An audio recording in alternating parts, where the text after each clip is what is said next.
Coin drop. Screen flash. The high score. Boss laugh. Thumb sore. Same fight. Lost track of the time all night. Snacks gone. Eyes red. Still shouting one more.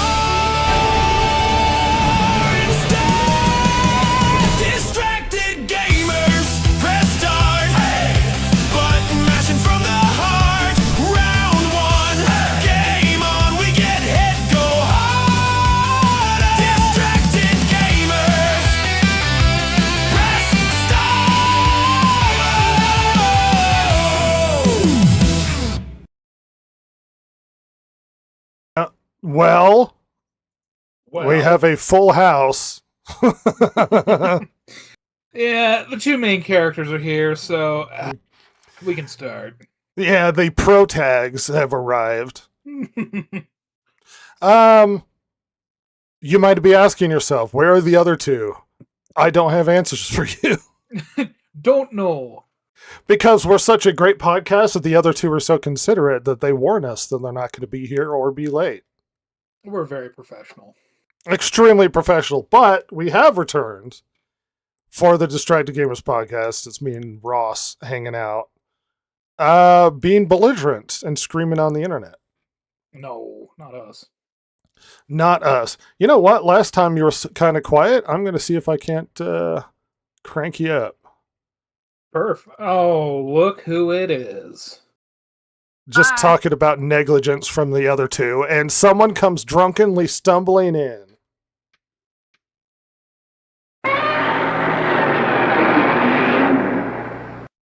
Good job. You're welcome. I was in a mad scramble. It was great. Oh, what kind of mad scramble? Of trying to email someone for a class thing and then going, oh crap, it's 9. Your actual responsibilities are calling now. And Jason has no excuse, which means when I started to the drama that we have planned for today, and Jason doesn't have a preamble of what's going on, he's gonna be that bad politician that interrupts in the State of the Union and then everybody boos. Not that guy. But we have a plan for today. Why have we stopped moving? That's confusing. Oh no.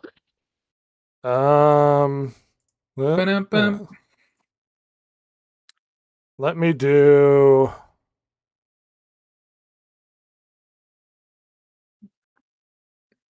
No. We're fine. No, we're fine. We're a Everything's professional good. podcast. I'll do it on the incorrect player level from last week. That's okay. As long as it works, because last week was stable. At any rate, nerds, geeks, people of the internet, the unfortunate Harry Potter fans, it's time that we have a conversation. I've decided... Oh, look, it's Jason. Yep. Squeaking in. I've decided that it's time we have a sit-down conversation, a State of the Union, if you will, where we go over the situation we currently have ourselves in the new year. So if you grant me and my ego some time, it's time I talk down to everybody like I know everything that's going on. Yes. All right, everybody. We've got a problem. Pop culture is getting worse. Video games, movies, comic books, media of all types. It's all getting worse. And this is not a cycle. This is not a downturn. This is not a misunderstanding between creators and audiences. This is a loss of credibility. Entire industries spent decades earning trust through consistency, craftsmanship, respect for their audience. That trust was not fragile. What broke it wasn't change itself, but how change was handled. Some of the damage came from genuine disruption. New platforms reshaped distribution, streaming rewired incentives, games became larger, more complex, more expensive to build. These pressures were real, but the response to them is where everything went wrong. You know what? I'm going to give us a better setting. Yeah. Aha! The command centra.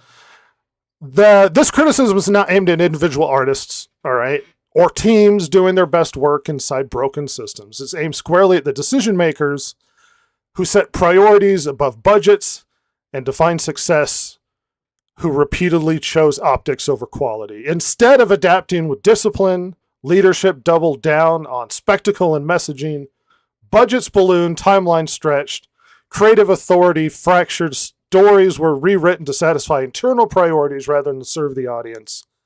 This isn't about politics existing in stories, it's about stories being sacrificed to politics. Political messaging was elevated above good storytelling, and quality paid the price. Yes, audiences enjoy spectacle, but spectacle has never been why they stay.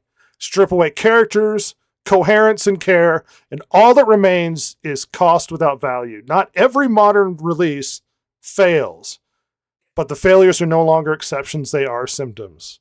Audiences didn't revolt, they optimized, they turned to familiar work that had already proven its value, and they are opting out. In recent years, have made the problem impossible to ignore. High-profile releases arrived with massive budgets and marketing pushes, only to collapse under their own weight. Concord spent several years in development at enormous cost, only to land with no audience and no identity. Suicide Squad disrespected its own legacy, offered cynical design and shallow mechanics that treated the brand as a skin, not a responsibility. Lord of the Rings was damaged by Rings of Power and War of the Rohirrim. Hollowing out what once was a sacred mythos was corporate fan fiction. And a lot of what we see is fan fiction. Assassin's Creed Shadows arrived bloated and unfocused and more interested in signaling than delivering meaningful gameplay. Black Ops 7 combined a widely pan and incoherent campaign, poor marketing, technical issues, rushed content, signaling a franchise running on fumes. These are not isolated incidents, people. They are massive failures, and they are symptoms of priorities that no longer align with the players. Brand trust is not a metric that rebounds on quarterly charts. Once a franchise treats its audience to expect disappointment, that expectations harden. Star Wars and Star Trek didn't just stumble, they damaged their own foundations through disrespect to legacy characters. Cynical writing, creative drift. This isn't extraction, it's erosion. And erosion does not reverse itself. Streaming didn't kill attention, bad content did. When new releases become inconsistent and preachy and disposable, audiences didn't abandon entertainment, they returned to what worked. Familiar films, proven games, earnest storytelling. This isn't nostalgia, it's a rational choice that people make every day. We're not flocking to the new content, we're watching the old. And it's not audience's job to save your industry. It's your job to make something people actually want. Attention is earned. Loyalty is not a bailout. This collapse was not inevitable. Baldur's Gate proved that it had depth. And trust still mattered. Top Gun proved sincerity still works. Andor proved that even a damaged franchise can recover with good storytelling. Elden Ring was a great game with great mechanics. Clair Obscur, proven that an indie organization with a small amount of people that doesn't have a bloated budget, with a small budget and passion, can create a great game. The path forward should not be mysterious. And I understand that this is uncomfortable for some people to hear, but smaller budgets, clear creative authority, finished products, respect for the audience is the only way to fix this problem. The audience hasn't disappeared. You've destroyed it. And the audience is still waiting for more and better content. Anyway, where did I go wrong? Where did you go wrong? I don't know that you have. I I mean, from what you said, I can only say that the only thing that I maybe have a quibble with is that if these people were actually fans of the IP, uh, they wouldn't have gone so wrong. I think that they were more fans of themselves at the base of it, and thinking that either they wanted to do a fan insert, which is always wrong, or they were more interested in changing the original content to match the message that they wanted to uh, basically foist on the rest of us, rather than actually being fans of the material itself. Well, and I think I addressed to some degree the fact that a lot of it has become more fan fiction and Yeah. sort of messaging insert than really honoring the original characters, sort of thing. Yeah. And like I mean you mentioned gaming and this isn't a thing of the 2020s. I mean Anthem, granted it squeaked in at the end of the teens, but it came out completely bombed. And if you ever wonder why Unreal Engine 5 keeps getting used so much, I mean the big theory right now is, well, if it's because rather than use an in-house engine, let's use one that everybody knows and has and is available. That way you can cycle through people and not have to pay people more and like have to pay them Yeah. pension or benefits or whatever. You can just cycle through contractors over and over and over again. Granted, the problem we see with that is you have studios that there's no veterancy. Like there's nobody that Yeah. that are veterans. And it's clearly affecting the. I mean, not to be woo woo, but like the spirit of a lot of games. I mean, there's no core reality, and of like of artistic thought or design or even design culture or culture is the wrong word. Design thought process, I guess. Anyway, and we saw how this played out with Bungie. After uh, Halo Reach, they switched over to Destiny, and out near the end of Destiny's development, you saw a mass exodus of a lot of old school Halo guys. One of the major one, the most notable, the one that was loudest, was Marty O'Donnell, the composer. But he wasn't the only one, and they were screwing him out of, stock and all sorts of things that they were supposed to get, but they were getting rid of him before they had to pay him out, that sort of thing. It's endemic in the industry, unfortunately. It's super common. And so if you ever wonder why everything's switching over to UE5, why all the remakes use that, that's why. And it all goes together with what Brett was saying, I think. There's a little bit more to it as well. Um, if you had kept on your legacy people that knew the game development life cycle and story writing and all that other stuff, you would have gotten so much pushback from them when it came to inserting politics and messaging and things like that, where they would have said, no, that's stupid, don't do that, you're going to ruin the game. And so instead of having to deal with that, you push them all out before you make that switch over, or you push them out when you're making that switch over, and then you don't have to deal with that pushback that actually would have been beneficial to the fans, because they would have said, no, that's stupid, don't do that.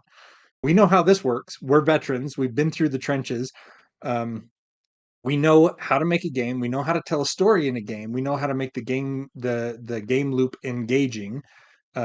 Please listen to our ideas. And if you don't have those veterans, you don't have, like you said, you don't have that culture. But at the same time, you don't have those people saying, this is stupid. Why are we doing this? This doesn't make any sense. You just have a whole bunch of yes men that have no experience, and they're like, okay, we'll do what you say, because they don't have the experience to say, oh, wait a minute, let's take a step back. That's not going to work. Let's rework this. Let's readdress this, because what you're pushing here is going to make this game fail. I mean, I think this can be true, but I don't think it's always true. There are a lot of industry insiders that just got swept up with the massive cultural change we were all subject I'm to. sure there are, yeah. For sure. Totally.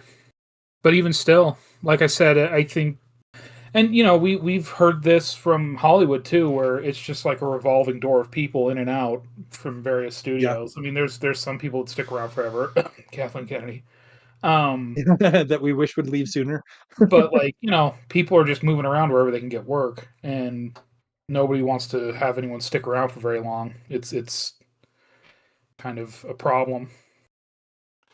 Well, and it's not even just, well, the old guys need to stick around because the new people don't know what. It's basic storytelling. I think Yes. there's been a rejection of the normal way of doing things. I think there's been a rejection of even the brands themselves, an intention to rewrite things in a new image. Look at the intention behind The Witcher. The show creator deliberately said, didn't like the original content, doesn't like the characters, and instead of it being a show around Geralt, the main character, The Witcher, she said that she wanted it to be more of an ensemble piece that ended up emphasizing all of the witches and the strong women, as opposed to the way the story was originally written. And you might sit there and go, well, what's wrong with having a story surrounding, strong women witches?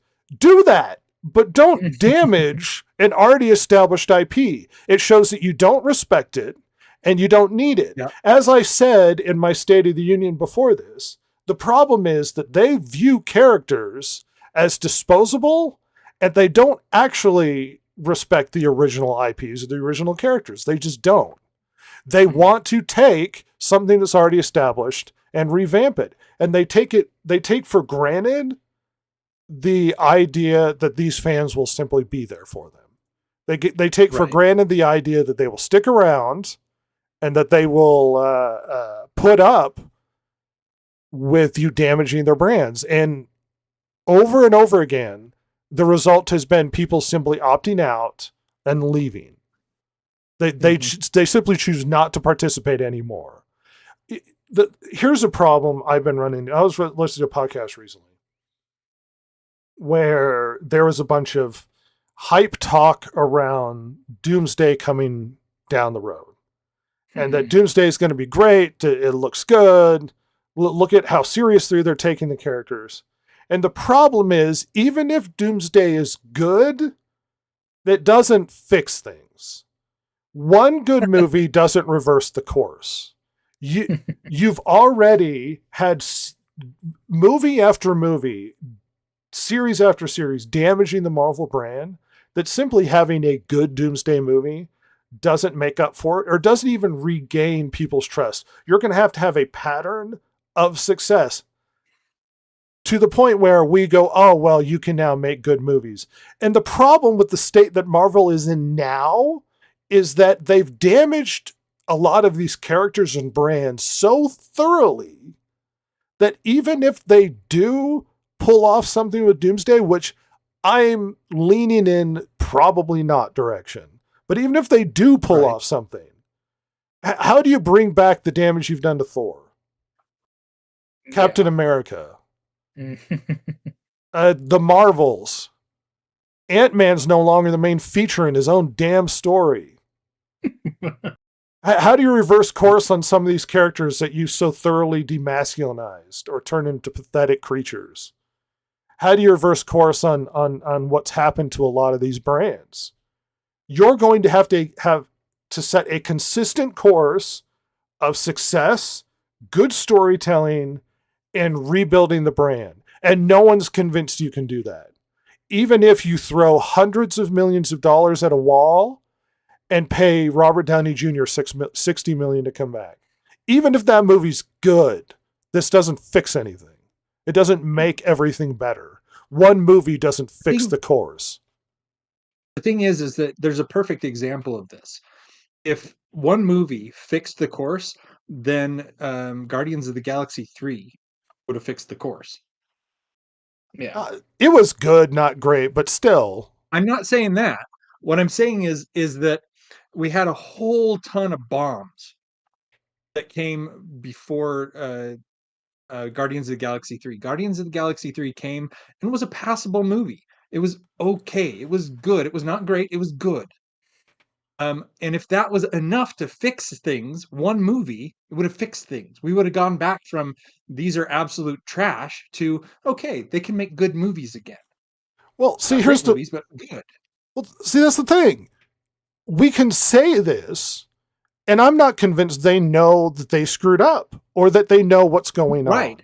I've seen podcasts where they talk about it's like, no, see, the insiders, they know they screwed up, and I'm not convinced they do, and I'm not convinced that they know how to reverse course or make Yeah, things right. better.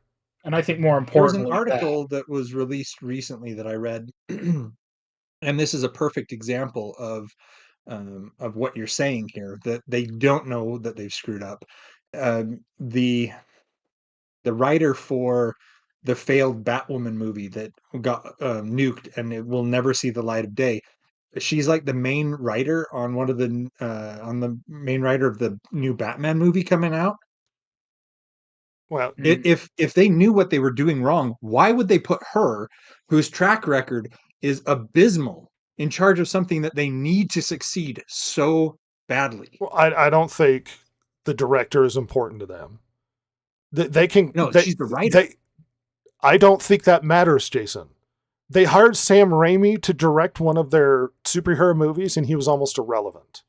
yeah, it was They're placeholders, they're figures. not even really a Sam Raimi movie. Yeah, they're not really that important to. They are random figures so that they can tweak, so that they can look over the shoulder. The problem's far bigger than just bad directors and bad writers. It is systemic. It is failure on an industrial scale. Sorry, Ross, you were going to intercede Right. with something. Oh, I was just going to say, even if they know that everything's screwed up, I don't think they know how to fix it.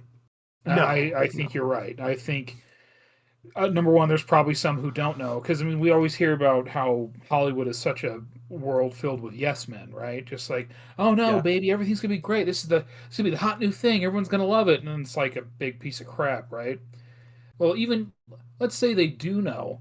Do they know how to get away from it? I'm not convinced. I don't think they do, because anything that they've done, how do I put this? Especially if we're talking about Marvel, right? Because let's be real, that was the thing making Hollywood big bucks. That was the box office dominator for what, a decade?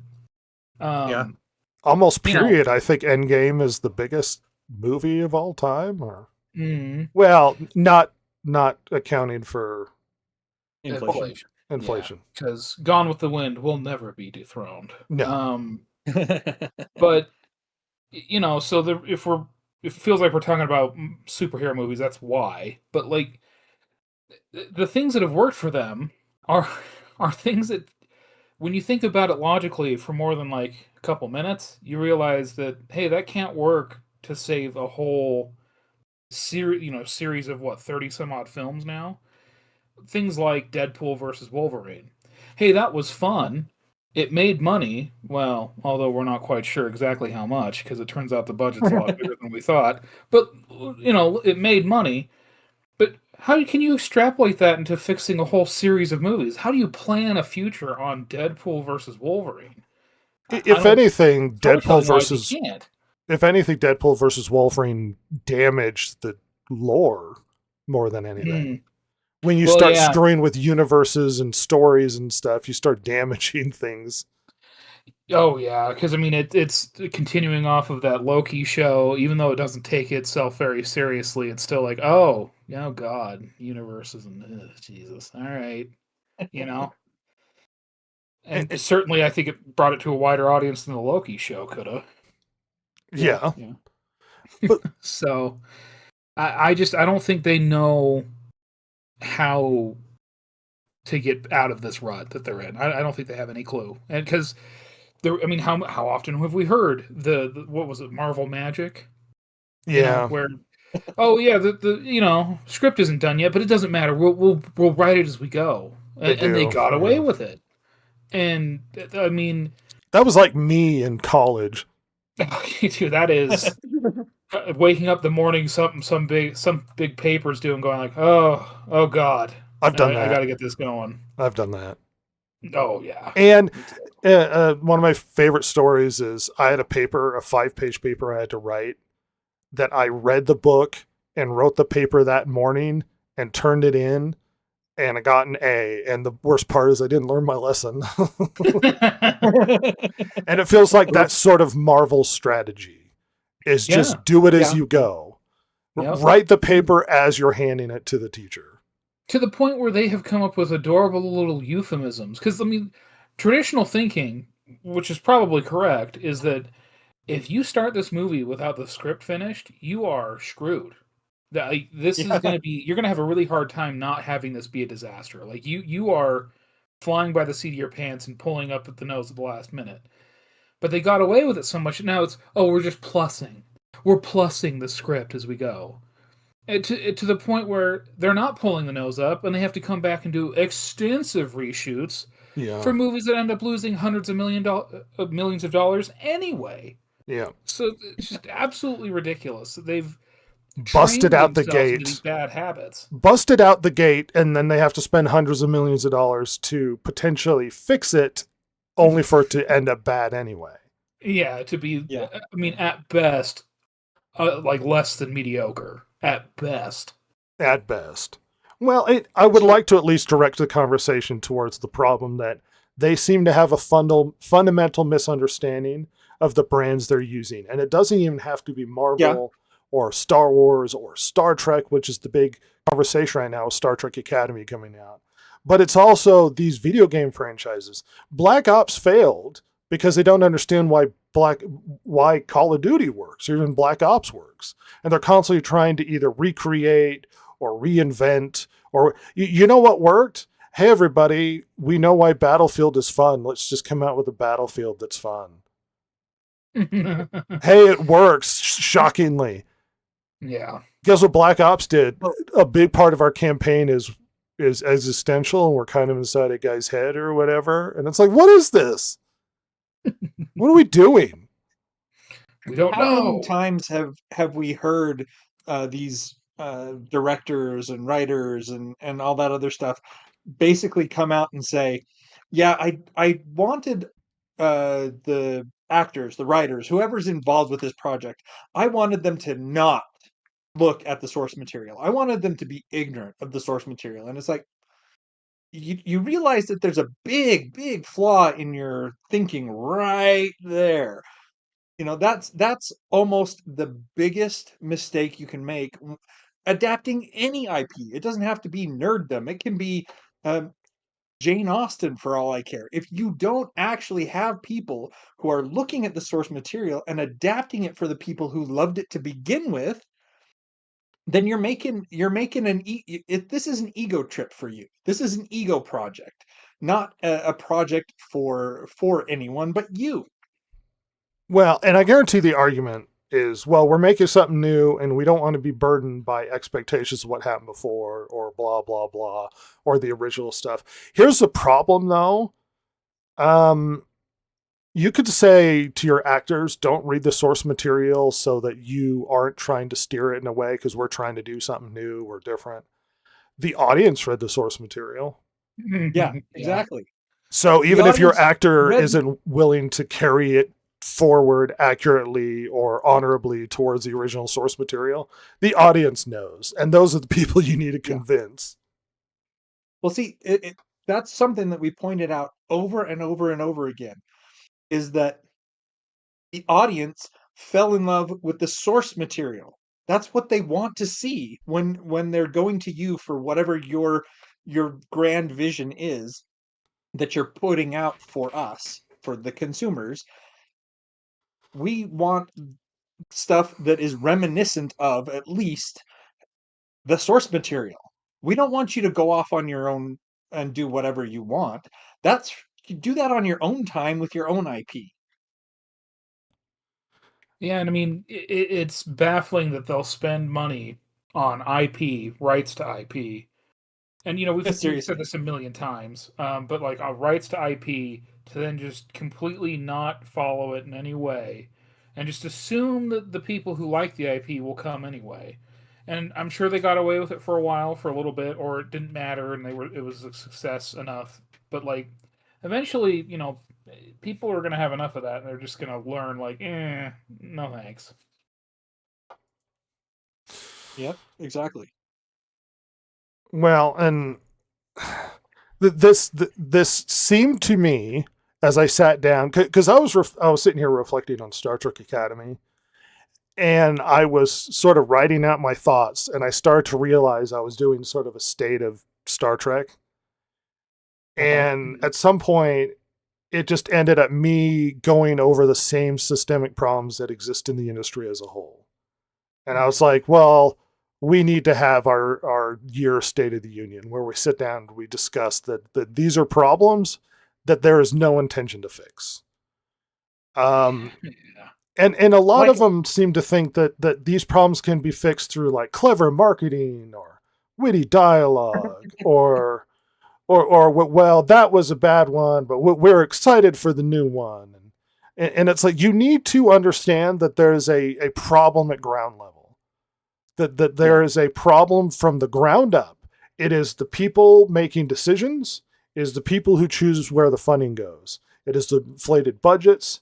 It's the writers who don't care about the source material. It's the directors who are checked out or halfway involved, or if they're involved, they have some sort of agenda or intention. As I said in my State of the Union, it's not that politics is something you can't write stories about. The problem is that the stories are being damaged for the sake of the politics. And when we create this content from ground up, flawed at premise alone, and you seem to think that you can just fix it with bigger budget, bigger money, larger spectacle, huger film, more money spent on. I mean, I talked about Concord. Concord was like, what was it, 10 years? Huge budget, hundreds of millions of dollars, and a write-off. Yep. For Sony. It crashed within the first week or two. At this point, it's not just a game that lacked the correct vision or didn't connect with audiences. It is a systemic, industrial scale problem with how we're approaching the content now. The audiences, well, let's see, the culture as a whole was moving in a new direction. And the audience went with it until they decided they didn't want to. And the problem with how the culture is going now is you're now talking down to huge amounts of the audience that you need to watch your content. You need to, as I stated in my statement in the beginning, it's not our job to make your stuff successful. You have to convince us. You have to convince us to come out. And if you're going to disrespect the stuff I love, the characters I love, then I'm not going to come. And then if you're going to turn around and go, well, it was the misogynist and the sexist and the bigoted people and the toxic masculinity and the toxic fandom. Those fans are who you need to watch your shit. Toxic fans. But then you demean the people that you require to show up in the first place.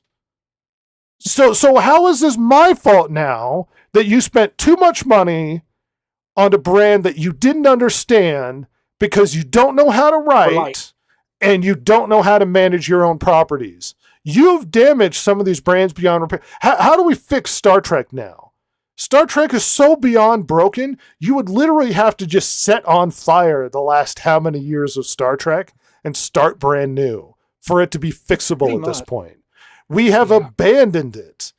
And your numbers belie this. You know internally Star Trek's not doing well. And somehow you're convinced that Academy is going to fix this? Some fun, quirky thing for the young generation. It'll get Silver's generation to show up and watch people talk about pronouns and weird, quirky 20-somethings who are suddenly going to be in charge of the world and fail spectacularly. There's no longer adults in the room having conversations about ethics and morality. We're simply going to make it a quirky, dialogue-driven, whatever ensemble piece where all of the men are required to be huge and hot and all the women are fugly. Like I don't understand why this is the direction you're convinced you have to go. And then people don't watch it, and shock beyond shock, you lose money, and the brand is damaged. Like for Star Trek to even have a chance at this point, you would have to set fire to the last how many series?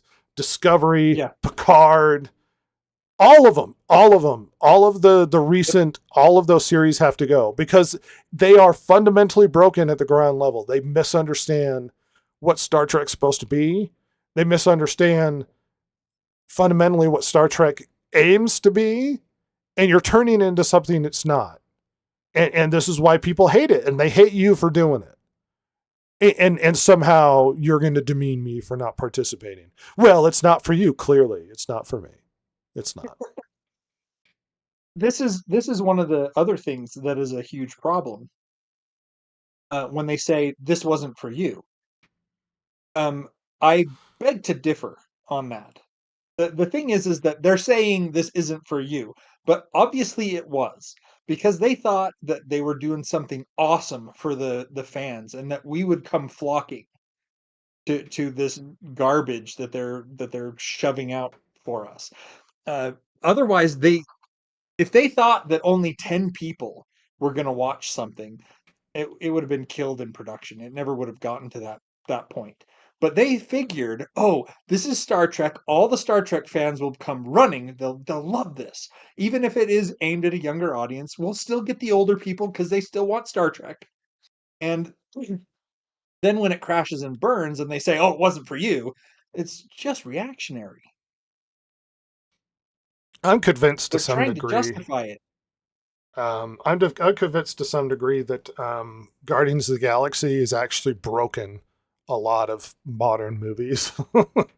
Yeah, it Yeah. has. I It's because of it's that one of those things ensemble where- piece, witty dialogue. Everything has to be tongue in cheek and sarcastic and blah blah. And it's like it works for those movies it's meant for. It doesn't work for Uh-huh. Thor. It doesn't work for Right. Superman. It doesn't work for all of the movies in the future, like the Marvels and what. Like, there's a weird universe. I'm not a fan of the Marvels and the direction they took it. There's a weird universe where they could have taken that show seriously, and it worked seriously, as opposed to Samuel L. Jackson screaming "Black Girl Magic." But for some reason, they think this is the hip and cool direction that audiences are going now. Well, we've discussed this as well. I mean, Hollywood, we know that they have no ideas, that they are bankrupt creatively. And as soon as anybody shows a spark of creativity and it actually resonates with the fans to the point where it starts making money, they flock to that and they start doing whatever they can to try to recreate that, to recreate that lightning in a bottle moment with everything, regardless of whether that tone actually fits what they're trying to do. Can you imagine them if um the Guardians of the Galaxy came out before The Witcher and they decided, you know what, we need to make The Witcher like that? Well, see, that's the problem. That's true, but I guarantee you, things like The Witcher were probably trying to recreate Game of Thrones. Oh, yeah. They're all Yeah, just we- trying to retread something that was already successful before it. The Yeah, lack of exactly. creativity. See, something resonates with the fans, and there's that spark of creativity that we all flock to, and then Hollywood is like, "Yay, we found something," and they plug it in everywhere, regardless of whether it's a fit for that particular IP, for that particular idea, for that particular genre. Well, and it's not just Hollywood. Video games have been chasing trends forever. Yes. What's the new trend? Oh, the PUBG thing. Well, we're going to do like a PUBG thing. What's the new trend? Get the what? You know what I mean? Like, Oh yeah. this is cascaded Yeah, through there is- gaming all over the place. Yeah. There is a certain logic to doing that. The thing is that if you're in the door soon enough on a trend, you can ride the success of that trend. It's when people are late to that, and it also goes into going overboard as well. It's like you have this oh, what's that? Like Fortnite type Mm, game, PUBG, all that stuff that everybody was trying to jump on board. Live service. That's or the word I'm battle looking for. royales. Yeah. Yeah. Everybody was trying to jump on board with the next big thing in the live service and the battle royale. The thing is we had so many games fail because they oversaturated the market. Now they oversaturated the market because they're chasing the trend, which What? makes sense logically from a business perspective because that is kind of where the money is. But at the same time, you got to look at it and logically judge, are we going to be able to get a toehold into this market when it's already saturated with other games of this style? We have to go in with a game that's going to blow everybody else away, so they move away from the games that they already are playing and have invested tons of time and effort into to come to our game. And if you're late to the party here, you should have gone in a different direction. But obviously, they don't see that. They just say, "Oh, sure, we can break into this market, no problem." Well, what was Concord trying to do? Hero Yeah, it was trying shooter. to be Overwatch, and it Yeah. was about 6 years late to that. Well, especially when Yep. it was 10 years in development. And then we Yeah, have, what is it, High Guard and that's focus supposed to too be much coming out on this month? Yeah.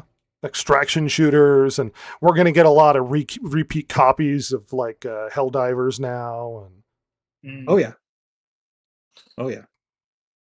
And just And I, tracing I it. think so. Go ahead. I was going to say, and I think some of it was, as you pointed out earlier, especially with Concord and games of that ilk, that they were not just chasing the trend, but they were sacrificing story to politics. And not just politics, but just bad gameplay and busted games out the gate and rush to service and trying to. Yeah, I mean, it's a massive misunderstanding of how these things are supposed to go. There's a lot of Ubisoft news right now, a huge amount of failure going on in their direction. What is Clair Obscur? Former Ubisoft devs that wanted to make a game and it sounded like they turned it down, so they split off and did their own thing, and it won Mhm. Game of the Year with a dramatically lower budget than anything Yeah. Ubisoft has been spending on. And Ubisoft is a collapsing company right now. Collapsing. Oh yeah, Look at all of the success we've had recently. The stuff that's really good is either going back to its roots, why the game works in the first place, or doing something new and original and interesting that doesn't blow itself up with a huge budget. I mean, even if you do a game that's mediocre or chasing a trend, the inflated budgets break these companies. It gets to the point where the budgets are Oh, yeah. so big, one failure practically destroys the company. And then with Ubisoft, you Yeah. have multiple failures after Yeah, failure failure after failure. Skull and Bones, Assassin's Creed Shadows. And you might go, well, I like those games. You can like those games, but they were not financially successful. they flopped. Yeah, And the Yeah. the lack of it feels like I'm existing in a strange world where I'm observing very obvious poor decisions and somehow I can see it and nobody can't, and I'm not an insider. I'm not some brilliant I know what is happening, and yet they all seem to just put blinders on to the reality of the situation they find themselves in. They stocked their industry. This is across the board with a lot of this. I don't want to say strictly DEI, but a lot of the political correctness stuff. And they were Yeah. talked in their ears that this is the way the industry must go. And it didn't work. And we've seen a hemorrhaging a lot of those departments, and a lot of these groups are being let go because it's not a recipe for success. You know what's a recipe for success? Success. Making good content, making good games, stuff people want to listen to. What's that? Freaking Leonardo DiCaprio movie that came out, the real political one. Oh, big nominations at the Oscars and everything. It did really badly in the box office. Like genuinely badly. One battle And it's after being another. it's being hyped as like the big new movie and how amazing it is. Yeah, It's almost like they're just lying to us. Actually, it's really good. And what's the reason for doing that? Because it has political messaging that Hollywood agrees with. yeah. Yeah. And so it makes them feel better, but this does not guarantee success or money. And then somehow I'm supposed to sit here and feel bad for you that the movie industry is failing and that theaters are collapsing and that streaming's taken over and you don't like the direction things are going. And I'm supposed to feel bad for you when you make a preachy, horrifically bad political messaging movie and then try and convince everybody it's good for some reason. You know what the Oscars always should be is about good movies and rewarding good movies with awards. Now, I actually agree with George C. Scott where the art shouldn't be rewarded like with trophies. I think it's kind of gross. But insofar that you're going to do that, like at some point the Oscars need to recognize the most popular movie of the year is not the movie that they're rewarding, and that there's been such a disconnect from the Oscars. I was going to say, and the basic people, the basic audiences, that you seem to misunderstand who you're trying to convince, perhaps cajole and lie to stumble their way into giving you money. And I think they've just soundly rejected it. The audiences have gotten so exhausted by poor quality content that we've simply walked away. We've just stopped watching. And you took for granted that they were going to stay there forever, and they didn't. They didn't. We just left. Quietly, we didn't cause a sting, we just walked away. Now the nerds on the internet caused a sting, but general audiences just left. One thing I was gonna say when you were talking about the Oscars and stuff is like I don't mind if they're giving awards to themselves for what for the movies that they're making. I don't mind that. But the thing is that a lot of times, and this is something that we pointed out over and over again as well, that a movie that is well done, and maybe it's political and maybe it raises a certain issue and whatever else, that may be a really good movie, but that doesn't necessarily bring in the audience. Mhm. That's something that they have to recognize as well. Go ahead and make your movie about whatever cause you want. Make it as good as you want. Have the best actors in it. But realize that it may not appeal to general audiences. And when you're sitting there patting each other on the back, going, "Yeah, that was a great movie," just know that the movie that was making money was Minecraft. Well, and see, here's the thing. We don't need to retread ground we've gone over. I'm trying to talk about the state of pop culture today. What's coming out right now. Why are they failing and why aren't they succeeding? And the content we're seeing today in video games and movies and television shows. I mean, here, let's address another popular thing that's recently come out. Stranger Things. Well, it's made by the Duffer Brothers. It's the same thing that they had before. And yeah, do you know what? Stranger Things was good the first season. And it's kind of been dragging on its laurels since then. We get to season 5 that was so bad that not only were fans creating fictional fan theories, that there was secret episode or even a secret season to fix the problems.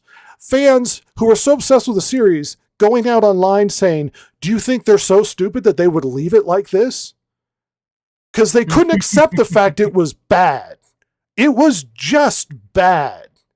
And you can set aside, oh, well, they had the big gay scene and blah, blah. It was just bad storytelling all up and down the place. And there have been multiple people who have had extensive reviews and discussions and breakdowns of the problems with Stranger Things.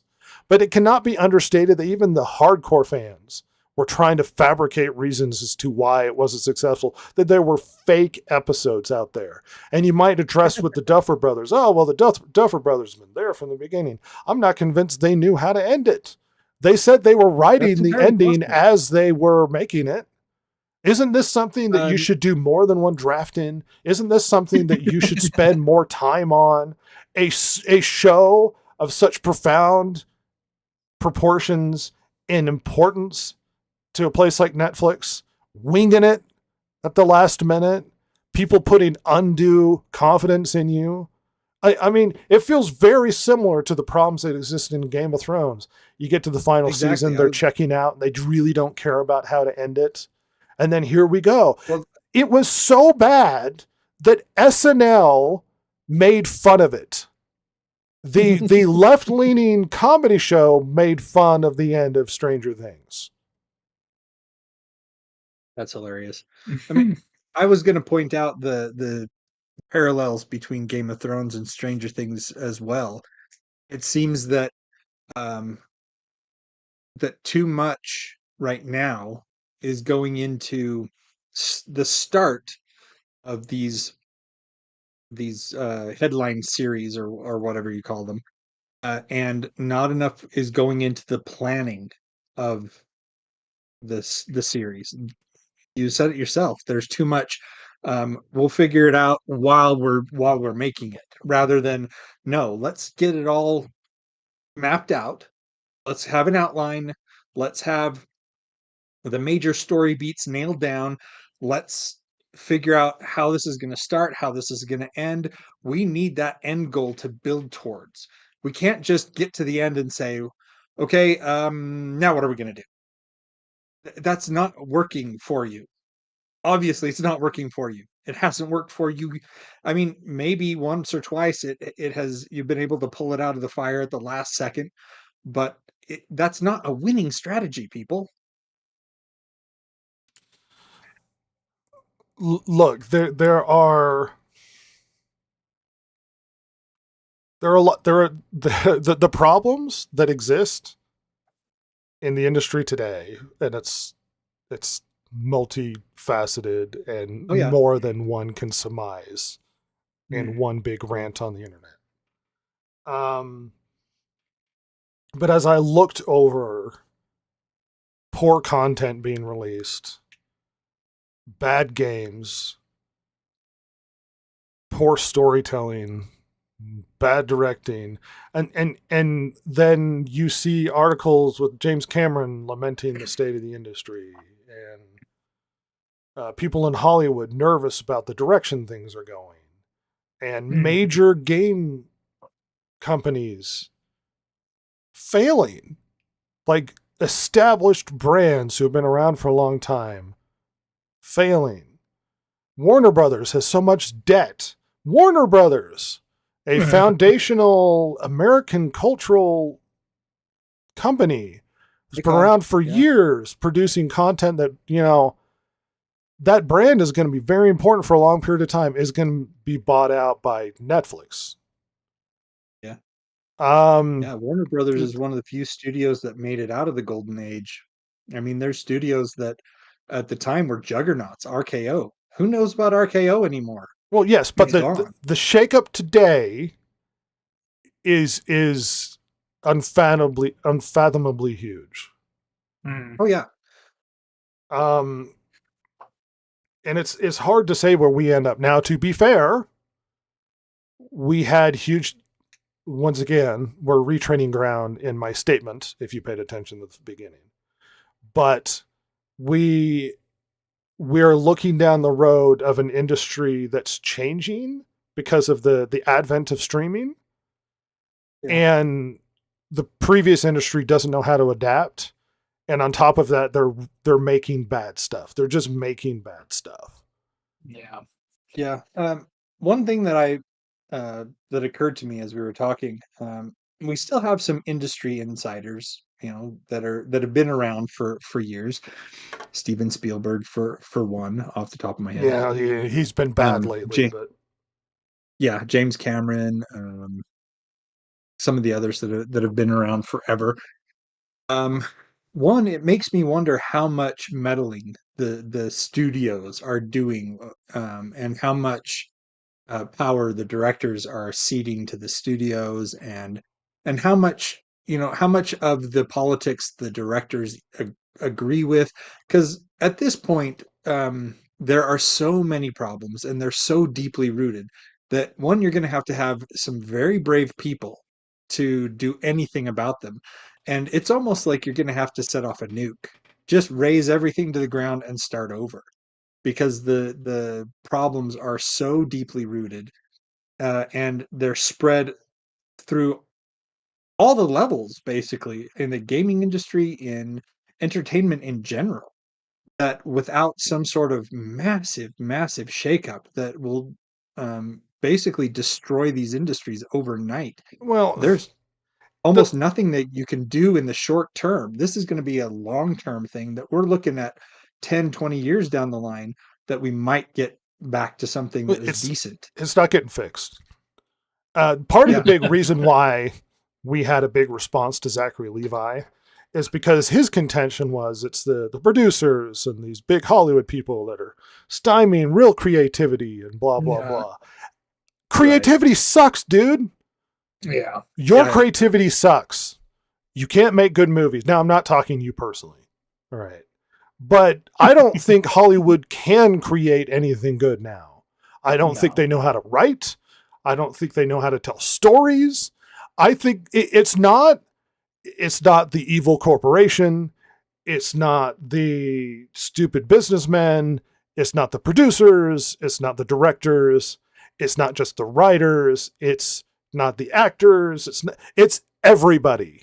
Everybody doesn't know what they're doing. And simply concluding, well, we're going to get the creatives, the artistic people to separate themselves and then kind of gestate and make, well, where's that money coming from? And when you start attaching money to it, then somebody has a say in what's happening. And the people who have a say in what's happening are going to look down at trends and be like, well, this is what people are talking about on TikTok. This is what people are talking about on Twitter.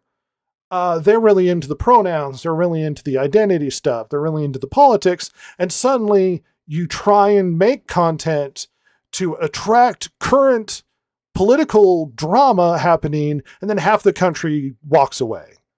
It's not one thing or another. It's all of it. You have to get people who aren't involved in Hollywood, who can write a story, who get people who aren't involved in Hollywood as producers, directors who aren't involved. Like, all of Hollywood is simply bad. Like, they should, well, that was going to sound horrible. I was like, they should just set fire to it and walk away, but that kind of happened. Well, I was just thinking, it's funny. So as we've talked about, like the last time Hollywood dealt with something this big as far as an upheaval was the advent of TV, and then their monopolies being broken up, like their vertical integration. And it's funny, the thing that made Hollywood strong, with moving to California and setting up shop there, first to get away from Thomas Edison's litigious nature, and two, to be somewhere where like the weather is always nice, you can like concentrate all of the industry and its ancillaries in one place. It makes it fast, easy, cheaper. That very thing that made Hollywood so strong is now the thing that's made them weak. They live in a bubble. They live amongst a whole bunch of other people who think all exactly the same way they do. They have no clue what real life is outside of like Los Angeles and like those valley towns right around it. Like outside of LA County, Orange County, like that area, right? Like they have no clue what goes on in the world. None whatsoever. And that is perhaps maybe their greatest weakness now. Because like you said, Rhett, like they have no clue. They don't know what is going on. They don't know what people actually want. They can guess, they can try, but they are no longer the taste makers. I mean, and that's the reality with, just like back in the day with TV, it's the same thing now with streaming and social media and video games. They're no longer the taste makers. And that's a hard place for them to be in, because they have there's no diversity of thought anywhere near where they live. Yeah, absolutely. Well, and we are seeing essentially a decentralizing that content, pop culture, media, whatever it is actually globalizing and moving away from Hollywood. What is the big hotness right now? Korean pop shows, Oh yeah. Korean pop music, Yeah. Japanese anime, Japanese manga. Like Japanese manga is replacing comic books. Movies overseas in places like Korean stuff are replacing Hollywood stuff. Anime is replacing anything that we can produce over here. Even Pixar can't produce a damn movie that's any good. Yeah. And perhaps the only possible prescription I can have is a heavy amount of competition. Hollywood simply can't be the center of the world anymore.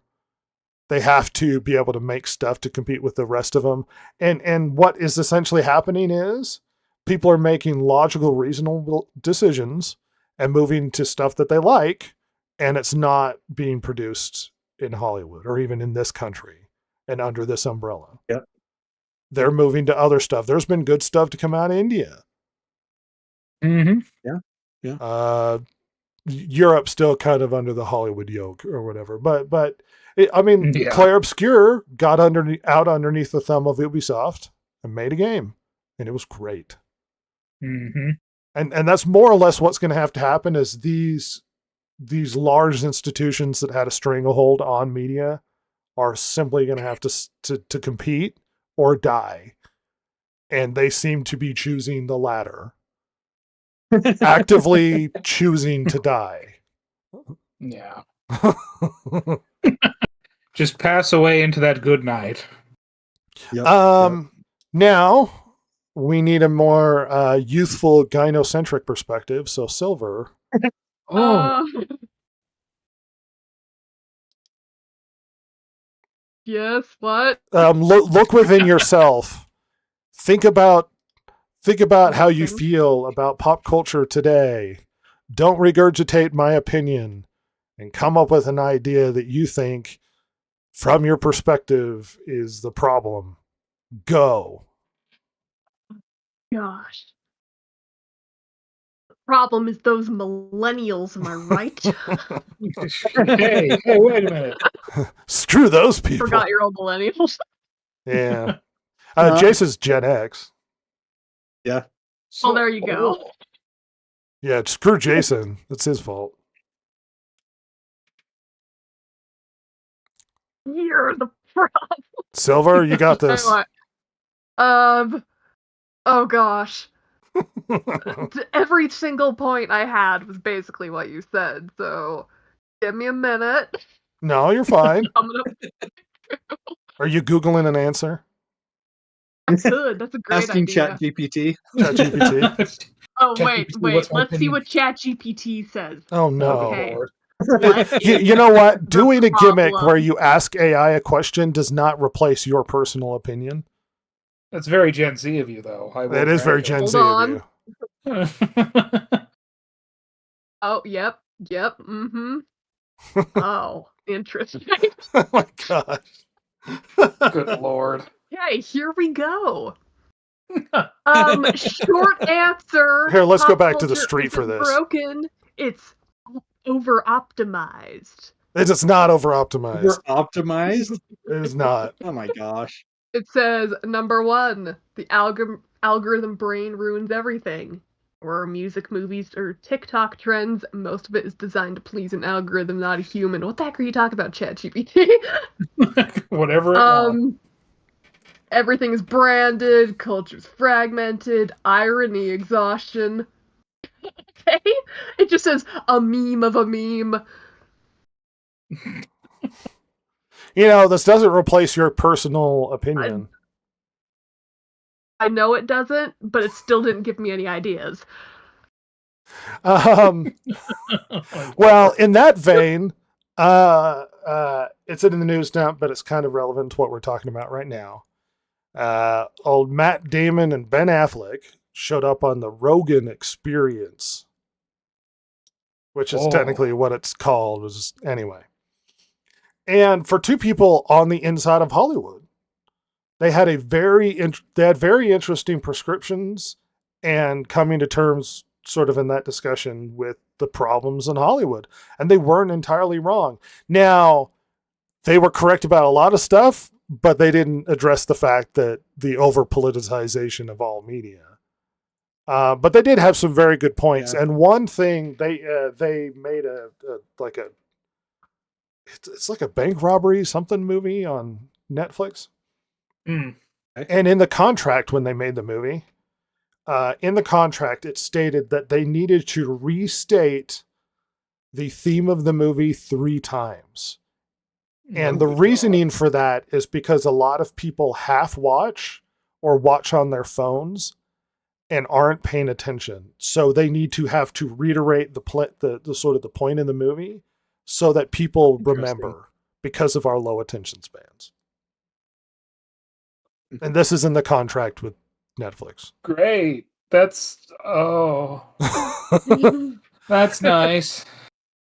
I mean, it does make sense from a certain point of view, logically, that if we're not paying attention as a culture to what they're trying to say, that repetition would make it through at some point during the course of the movie. Isn't that the reasoning Obi-Wan used for lying to Luke about his evil father?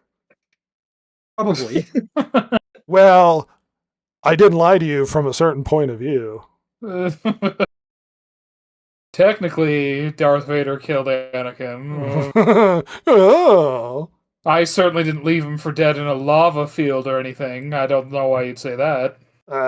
Jesse sent me something on Instagram. You ever see those Instagram posts where it's like you wave your finger back and forth and something's happening on the screen and Yeah. it turns with it? Mhm. Well, she sent me one where it's a lightsaber cutting younglings in half.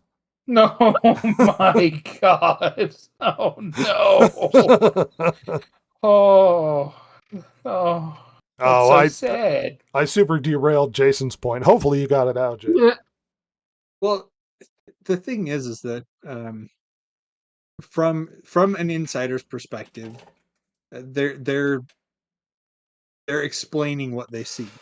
From an outsider's perspective, we're sitting there going, "Man, you guys are full of it." No. See, they had a lot of very reasonable perspectives on how things are going because they talked about the movie industry, and they're like, Mhm. it's not. I mean, Ben Affleck said it really well. It's basically not.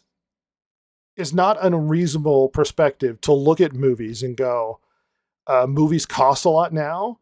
They're no longer sort of the working man's entertainment where basically everybody goes. People used to go to the movies once a week sort of thing. Now it's like $20. And then if you take multiple people because you have kids, then it's going to be a lot more and you get popcorn and stuff. Yeah. Or you can wait, as I stated in my opening statement, if people paid attention, or you can wait like a few weeks and then it'll come out on streaming. Yeah, which they haven't been going to streamings faster and faster. Oh, wait, no. They super have. Uh-oh. Especially for something you're already paying for. Mm-hmm. Going to the theater is becoming more pricey. And then there's the convenience of if you have kids, because you used to have to get a babysitter to go to the theater, or you'd have to take them with you. And sometimes kids are too rowdy for theaters, or it's not appropriate for them. Or you could stay at home and the kids can run around and do stuff. You can half pay attention, or you can clean, or you can take care of the kids and half watch it. You can eat while you're watching. You can pause and go to the bathroom. There are so many more benefits to home watching than there are to theaters, and they recognize that in their discussion. They're like, it's not an unreasonable thing to be like, hey, it's so much more convenient to watch at home. And I can lament that in our shrinking attention spans and damaged prefrontal cortex, much like Chance has, that we are losing our attention spans and we're lacking the ability to think a lot for ourselves. Like a lot of the time, they've been finding a problem where people are replacing long-term memory with simply looking it up. Yeah. I noticed it myself. Yeah, that it's just starting to go. People are their conversation about the fact that everything has to be snappy and witty. We've had this conversation in previous podcasts, but the addiction to sort of small, consistent endorphin hits, the addiction to novelty, which is why doom scrolling is such a big deal, because you get to see new all of the time. As opposed to long-term, thoughtful content that can be enriching to a person, but it's hard to tell a kid with a lot of hormones in him who's hopped up on things to sit quietly and watch something thoughtful that lasts for 3 hours, or to listen to long-term conversation that isn't constantly witty and on it, or constantly has to do sound bites. I mean, look at all the successful podcasts, especially in the political realm. It's all name calling and quick and witty and ridiculous sort of soundbite stuff. I mean, it's hard to convince that person, hey, let's spend hours in a thoughtful conversation over long content. And the people that are missing that are flocking to it. But I think younger generations, and this sounds like an old person yelling at kids, but it's like there is a genuine concern that the exposure to things like the internet and social media is actually damaging our development as human beings.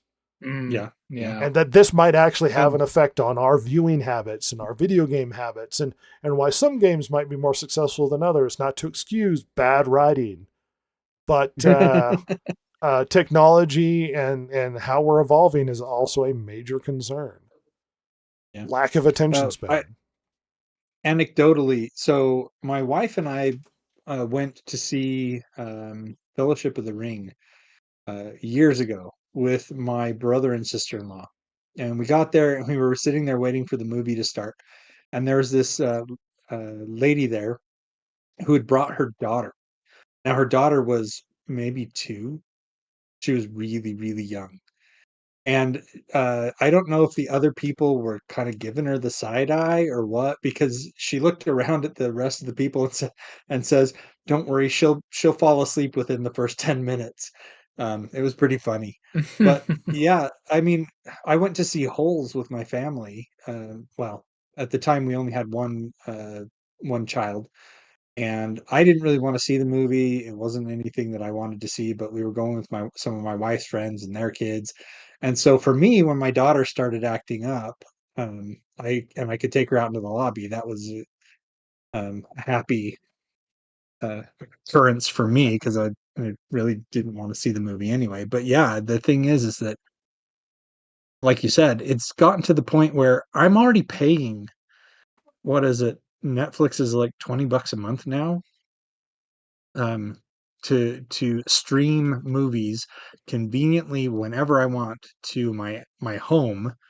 Why would I go to the theater? Especially when, as we pointed out so many times, the content that we're getting is not on par with what we'd like it to be. Okay, well, to steer it back to the low attention span, Silver, what do you think? If you can pay attention long enough. Oh no. Did you come up with something? It's still nothing new, honestly. Yeah. See, Well, what are your thoughts? Come on. Silver has a lot to say all of the time, but the problem is, she she constantly, like, when you put her on the spot, she freezes up. I do. It's true. Everything goes out the window. It's like heading into a test. It's just like, oh gosh. Well, and it's funny because you told me before where it's like, I'll sit during a conversation to be like, oh, I have something interesting to say, but it's hard to interject because people are talking over each other constantly. Yeah, and then when I give me the floor, and then when I give you the floor, everything gets purged from your mind. Oh yeah, it's amazing. Well, do you see the attention span problem in yourself, in the people around you, in the youths? In the youths? Yes. Oh gosh, I think it was a thing Netflix said, wasn't it? Something about they have like a policy with making their shows. They need to do something. Or like, oh, it's that they had to repeat something that they've already done within the last however many minutes, just because of people and their short attention spans nowadays, either like looking at their phone or Yeah. just going off and doing something else. So that is pathetic. Yeah. I think Netflix had this thing where it's like you have to start out with a lot of action in order to keep people around. Yeah. And 'Cause then otherwise just they lose. repeating Yeah. what you've done a lot. Which is like, Well- oh gosh, yeah, that makes sense because people are terrible at keeping attention for more than a few, like even 30 seconds. That's why short form content is so Awful. prevalent now. Hey Ross, did you notice that when you pick up your gun, your belt disappears and then it's just a magazine? Oh no! Oh, yeah. I'm Oh gonna yeah, zoom the in on sling this. just disappears, doesn't it? Yeah. Don't need it. I'm really good I at don't know this why it's stuff. blurry on my screen. Yeah, well, Yeah, screw you guys. Hold on. They're probably me and Jason's characters are flawless right now. All right. it's true. I speculated on having us just in a loop video of us fighting like different people, but the impossibility of trying to get that to work. Of fighting. Yeah. I can't imagine. I'll figure Well, something out eventually. I thought it was interesting in Ross's intro when he's shooting and the zombies are there. None of the zombies die. One Listen, does. I One get a little does. bit nervous one does. and I miss. Okay, don't know why I have well- to be so critical all the goddamn time. The other best No one, wonder we did so poorly on that zombie game. well, the other best one was he's using a machine gun and he's actually actively shooting a bunch of people, and it's really cool looking as they're coming after him. But for some reason, the machine gun was shooting shotgun blasts at people, and I was like, "This is confusing." I kind of like that. Rules. Who knows? That everything is always subject to a little bit of fine tuning as we wander around the strange narrative of this podcast that we are lost in a giant cyberpunk 80s gritty city with Gritty City. oil barrels leaking all over the place. It's because businessmen are doing business and they have to get the toxic waste into the sewer. Yeah, the evil corporations of. I've seen Captain Planet. I have seen Captain Planet. I'm going to be so- fire. You can be Heart. Screw Heart. Yeah. Oh, I'm fire. No, you're Screw you, not I'm the fire. American. To be fire. Everybody wants to be fire. That was the cool power. I'm Oh, not I have South the American, power damn of it. love or whatever, and it's supposed to be the most powerful. Uh-huh. Really? Is it? Is it Captain Let me set this guy Planet? on fire. How come it had to be given to the Native American kid too? It's weird. He has the power of love. Stereotype. Love for the Make it planet. really weird. That man also created WCW. Oh. One thing that I think is interesting is, as you pointed out, Hollywood is getting a lot more competition nowadays from different quarters. We're getting, as you said, we're getting competition from Korea, from China, from Japan, from India, from England, from just all over the world. We now can stream shows from anywhere, and it's no longer Hollywood having this death hold on our entertainment like they have for years and years and years. But what surprises me is that Hollywood looks around and they've decided to chase politicization of content rather than facing story and entertainment. And when they look at what's going on from the competition they're getting from these other quarters, that instead of looking at them and saying, you know what, we need to do what they're doing because they're doing so much better than us, they double down on what they're doing instead. It really surprises me that no one, absolutely no one, is learning anything No. at No. all. And this is something we've proposed earlier, that just the lack of understanding. Yep. Yeah. Well,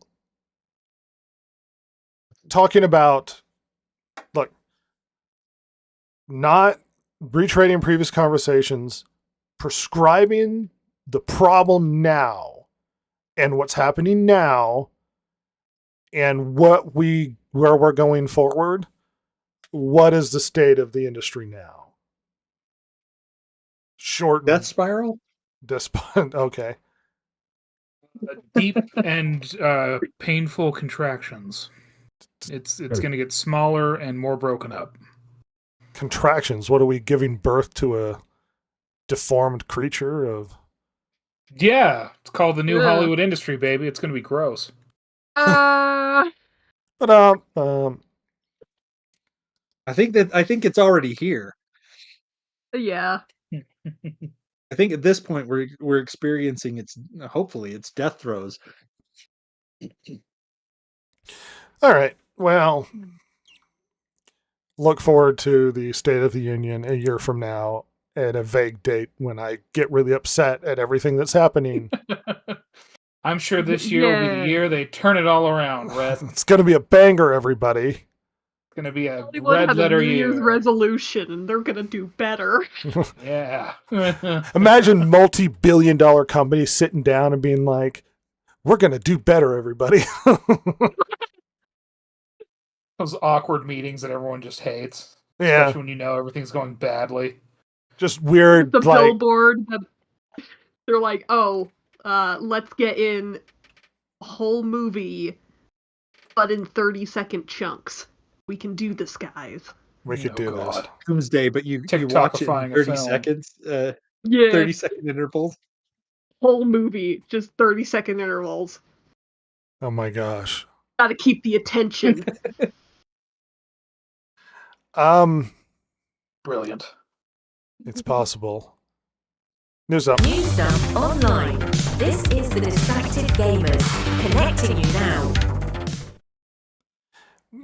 Me and Ross have passively talked about a little bit of a shift in the news dump intro. Not that everything hasn't changed already. I actually have already generated different backgrounds as well. There's one where in the subway.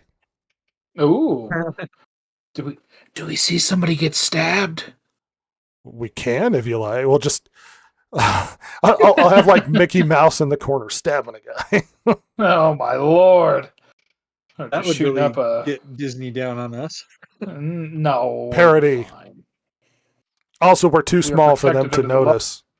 And if you watch, Exactly. if you stick around to the intro, I may or may not be taking shots at Disney. at the outro anyway. Regardless, we have returned for the news dump. Let me, as I delay. There we go. Let's start out with the Oscars because we all really care about the Oscars and where Yeah. things are going. so much. I care so much. News. Okay, so full list of the Oscars. We don't need to go after line by line. It looks like overwhelmingly Sinners is taking the Oscars. If you're interested in a sarcastic review of Sinners, me and Ross talked about it for 2+ hours or whatever Yeah, we did. on this channel in a side program we call Media Illiterate. Can't criticize us. We're media illiterate. Yeah, with a rotating group of people talking about a specific movie or show or whatever. Look forward to Silver finally giving me thumbnails for some things. Yeah, I already uploaded one. we Is this go. what you've been doing while we're talking, not thinking about the topic at hand? No, I did beforehand. Oh. Regardless, it looks like O'Brien's coming. Let me preface this by I hate the Oscars. I think it's a bunch of self-relating Hollywood people. Yeah. I don't care who wins. I think by and large, they are so awfully disconnected from the rest of the world as to not understand their own audiences. And that's why the Oscars have been losing viewership over and over and over again to the point where this is the last cable's aired Oscars on ABC. They are moving Good to Lord. YouTube. Oh, That's right. Yeah, We'll great definitely sign. pull in the punters. That's right. Best Picture, Begonia. It's interesting and then ends up really bad at the end because I hate the end. F1 is fun, if not inspiring or different. It's kind of like a like a Top Gun Maverick, but with cars. Mhm. Incidentally, it's directed by the guy that did Top Gun Maverick. I really liked Frankenstein. I thought it was very good. I Hamnet, still need to see that. yeah, Hamnet, never seen it. Marty Supreme, I heard, is very good. Oh, There's look, been a lot it's of- Timothy Chalamet. Yeah, your boy. Oh. One battle after another. That's the huge politically motivated anti-immigration movie that they've been hyping up a lot. The Secret Agent is a foreign film that I'm not familiar with. Sentimental value, Okay. once again, at Neon. Sinners was the big Coogler movie. We liked it with massive problems. Yeah, it's a lot of asterisks on that their liking of that film. Yes, despite the fact that I found it, freaking pop-ups. I found it quite, I really liked the originality and the history piece sort of setting.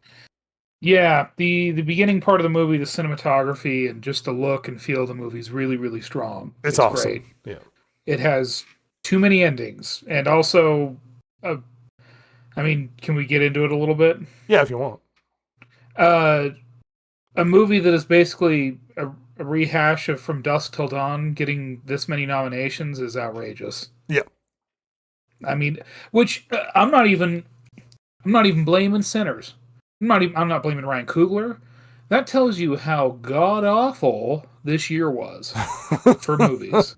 I mean, because look, it's a fun movie if you like the setting, if you like from like vampire movies, although that's the weakest part of the movie. Like, watch it. It's worth a watch if you're interested at all. Do it. It's fun. But like, goddamn, this is breaking records for nominations. Holy God, this is a terrible year. Yeah. Yeah. Yeah. As far as Yeah, personal opinion of the movies on here that I've seen, Frankenstein, in my opinion, is probably the best one. Ben Shapiro said it was mediocre and disappointing, and he's super wrong. After I that, didn't like it. F1, and then Sinners, I guess. Those are the top three. Mm. Yeah. So I I'm was surprised curious about F1's on Hamnet. here. Hamnet's supposed to be about like a William pre-Hamlet. Shakespeare. Yeah. It's about him losing his son Hamnet to Yeah. plague, apparently. Yes. So definitely a touchy-feely one. I can't say that I care, Well, and I think that a lot of people are going to find this that. is kind of rewriting the to be story the because case. Hamlet freaking dies. Well, but it's an unknown son, or Well, Just make a modern No, that's- Othello. Don't retread a fan fiction story about Hamlet's son. but that's the hotness. no, it's not Hamlet's son. It's William Shakespeare's son, Hamnet. Okay, I still don't He care. actually he died, and they're focusing on the story of Shakespeare, his wife, and this dead son. It's like, We've known so little about Shakespeare. All of this is going to be fan fiction Yeah. anyway. yeah, exactly. People still think that Shakespeare was actually a black woman. Well, I mean, objectively. No, this is a it could've legitimate been, theory because there was a lady writer around the time that people think that Shakespeare stole from, and in her Classic pictures white man. she seems like slightly olive skin, which doesn't mean she's black. black. Just like, which one is it? Mozart or Bach or both? I forget which. yeah.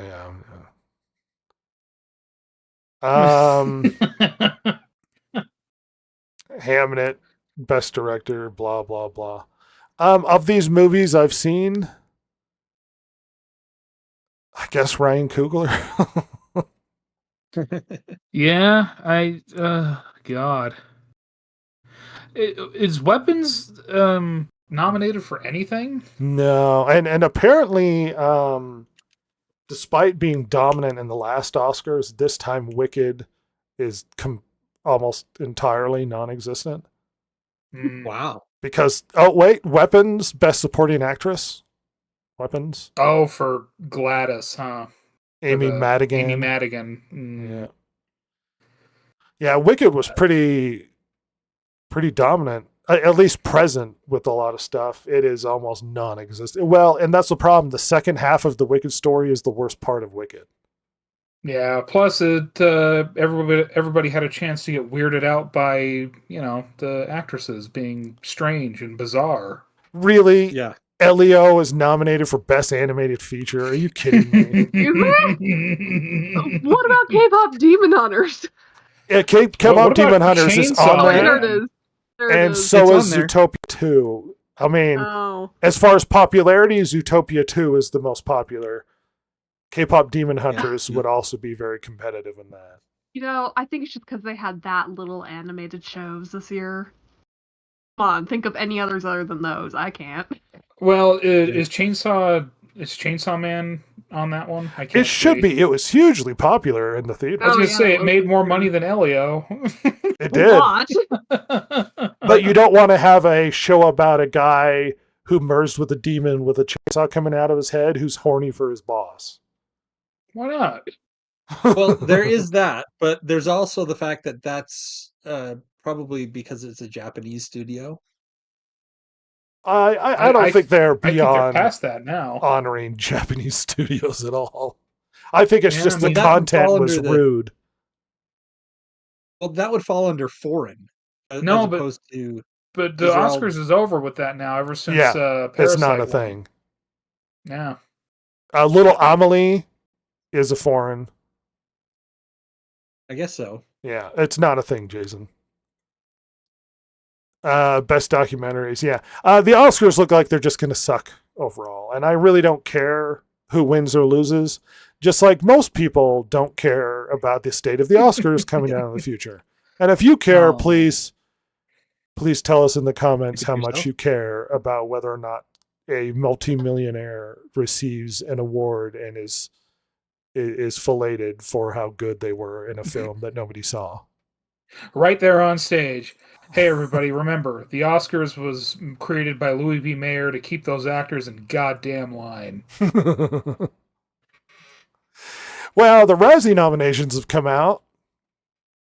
Would you be surprised that Snow White and War of the Worlds were dominant at the Razzies? No. I'm shocked. Shocked to hear this. Worst Not that picture, The Electric State. Hurry Up Tomorrow. Snow White. Star Trek Section 31, War of the Worlds. What a set of nominees, huh? Remember when what's her name for Catwoman showed up and accepted it? Oh, Halle Berry. What Yeah, class- Halle Berry. How classy was that for Halle Berry to That show up and was accept her super award? It was pretty Everybody's cool. surprised when she shows up. She's like, I want my Razzie. cool. I worked hard for this thing, damn it. I do that. Like world's Hell worst yeah. podcast. I'd show up all like baller and stuff. I'd have intro music. It would be like Stone Cold with the glass cracking. You hate me. You really hate me. Have you in a Dumb and Dumber talks? Worst actor, Dave Bautista, Ice Yes. Cube, Scott Eastwood, Jared Leto, Yeah. Abel the Weekend Tesfaye. Yeah, okay. Oh, Weeknd? the Weekend. The Weekend. That's he's decent as far as songwriting goes and that, but an actor? Okay. I'm rooting for Jared Leto to win this. Listen, Jared Leto He or Dave deserves it. Bautista. Dave Bautista needs to be knocked down a few pegs. Dave Bautista as well. That would be very funny. Ice Cube, I love Ice Cube. War of the Worlds is genuinely terrible and hilariously bad. I hope he bought something really fun with that paycheck. It was filmed during COVID, and most of the time he's at his computer pretending to watch aliens Just filmed it invade. at home. Yeah. It's genuinely On bad. It's Zoom on call. Amazon if you're looking for a rip-roaring, terrible film.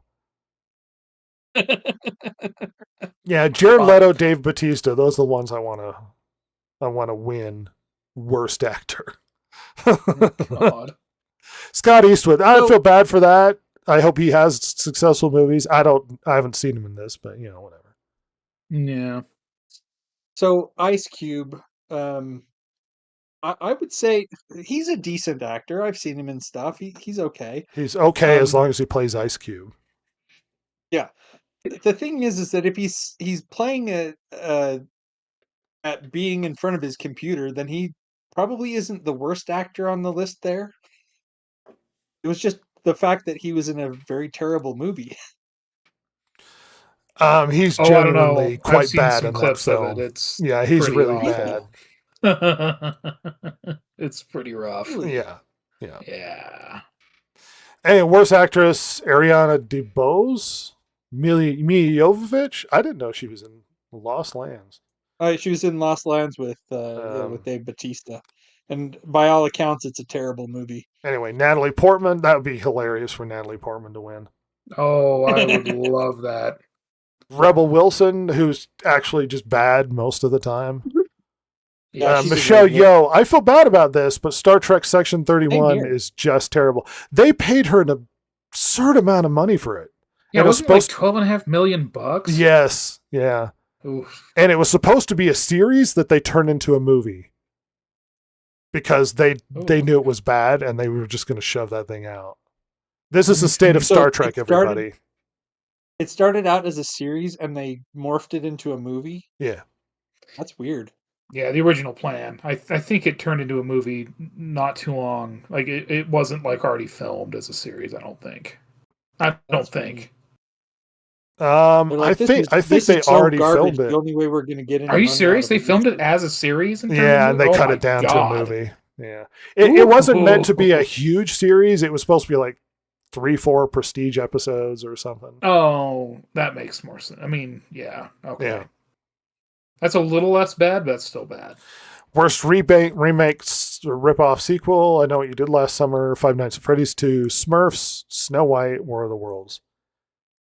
I hope Snow White Snow White. sweeps a lot of these. I was gonna say Oh, yeah. that Snow Yeah. White It was- absolutely deserves that one. Or supporting actress, Anna Klumsky, Scarlett Rose Stallone. Ooh, Stallone. Casey Roll. I don't recognize most of these ladies. Stallone though, that's pretty sweet. We're supporting actor, Sylvester Stallone. All Ooh, 7 dwarves. That's hilarious. yeah, all 7 artificial dwarves in Snow White as the worst supporting actor. No, All 7. that's so sad. There's a crazy like theory about the 7 dwarves in this other movie. Hold on to that. I might come back to Nicolas Cage and Gunslinger. Sweet. Oh, that one. I've seen clips of that. Sweet God. Is he being Nicolas Cage? Yeah, no one's reining him in at all. Have you seen him He in clearly does not give jiu-jitsu? a shit. Me and Silver love jiu-jitsu. Yeah, Jitsu. Oh God. Have you seen the clips from that thing? Oh, No. so good. A few of them, yeah. No. Worst screen combo, all 7 dwarves, James Corden and Rihanna. Oh my gosh. Oh, James Corden. Come Ice on, Cube baby. and his Zoom camera. Oh. Robert De Niro and Robert Robert De De Niro. The Weeknd and his colossal ego. Yes. Yes. I love you, Razzies. Is that Mr. Peanut? It's from the Electric State. Yes. Yes, he is. Yeah, that He is movie's Mr. actually Peanut. bad, by the way. Worst director, Russo's. The Russo brothers winning a Razzie would be amazing. Yeah, that would be Also, good. Mark Webb, Snow White. Yeah, Section 31. These were genuinely pointed out as terrible films. Screenplay, The Electric State, Snow White, Star Trek, War of the Worlds. Awesome. Well, everybody, the state of media today. So good. I'm almost more interested in the Razzies than I'm in the actual Oscars. Yeah, same here. All right. Netflix is overtaking Disney in pure profit. Oh, Wow. wow. God damn, that's crazy. Yep. Oof. Yep. I'm assuming that includes, like, that's the entirety of Disney, not just Disney Studios. Yep. Wow. Things are going bad in old Zuckerberg town. Meta has Huh? laid off 1,500 people in the Oh. metaverse division. The metaverse seems to have stumbled and fallen out the window. Yeah, you know what's weird? I haven't looked at Fortnite in a long time. I saw a clip of Fortnite where it's like Fortnite is becoming what Meta always wanted to be, like where it's like a world that you just like mosey around in VR or whatever, and it's like, yeah, kinda. Good God. Imagine Yeah. getting dunked on by Fortnite. Well, it always felt like somehow Zuckerberg was trying to stay relevant, like, I don't know, Google and stuff, by Mm, developing the AI and the metaverse and whatnot. And he seemed to not be able to stay competitive. no. Yeah.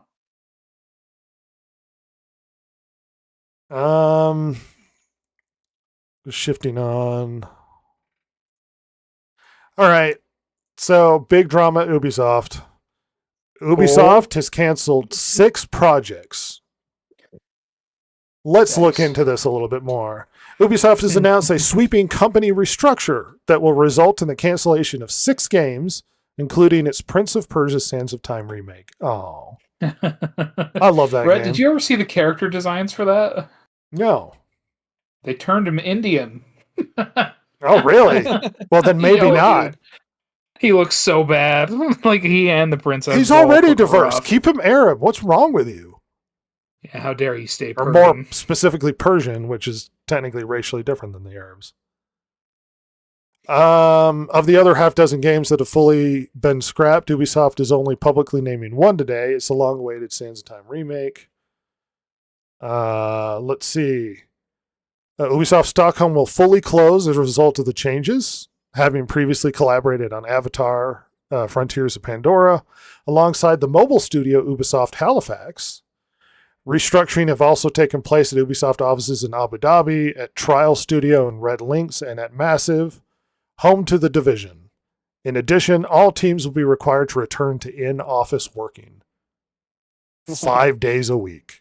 This has apparently resulted into a massive anger and protest from employees who are required to return to in-office work.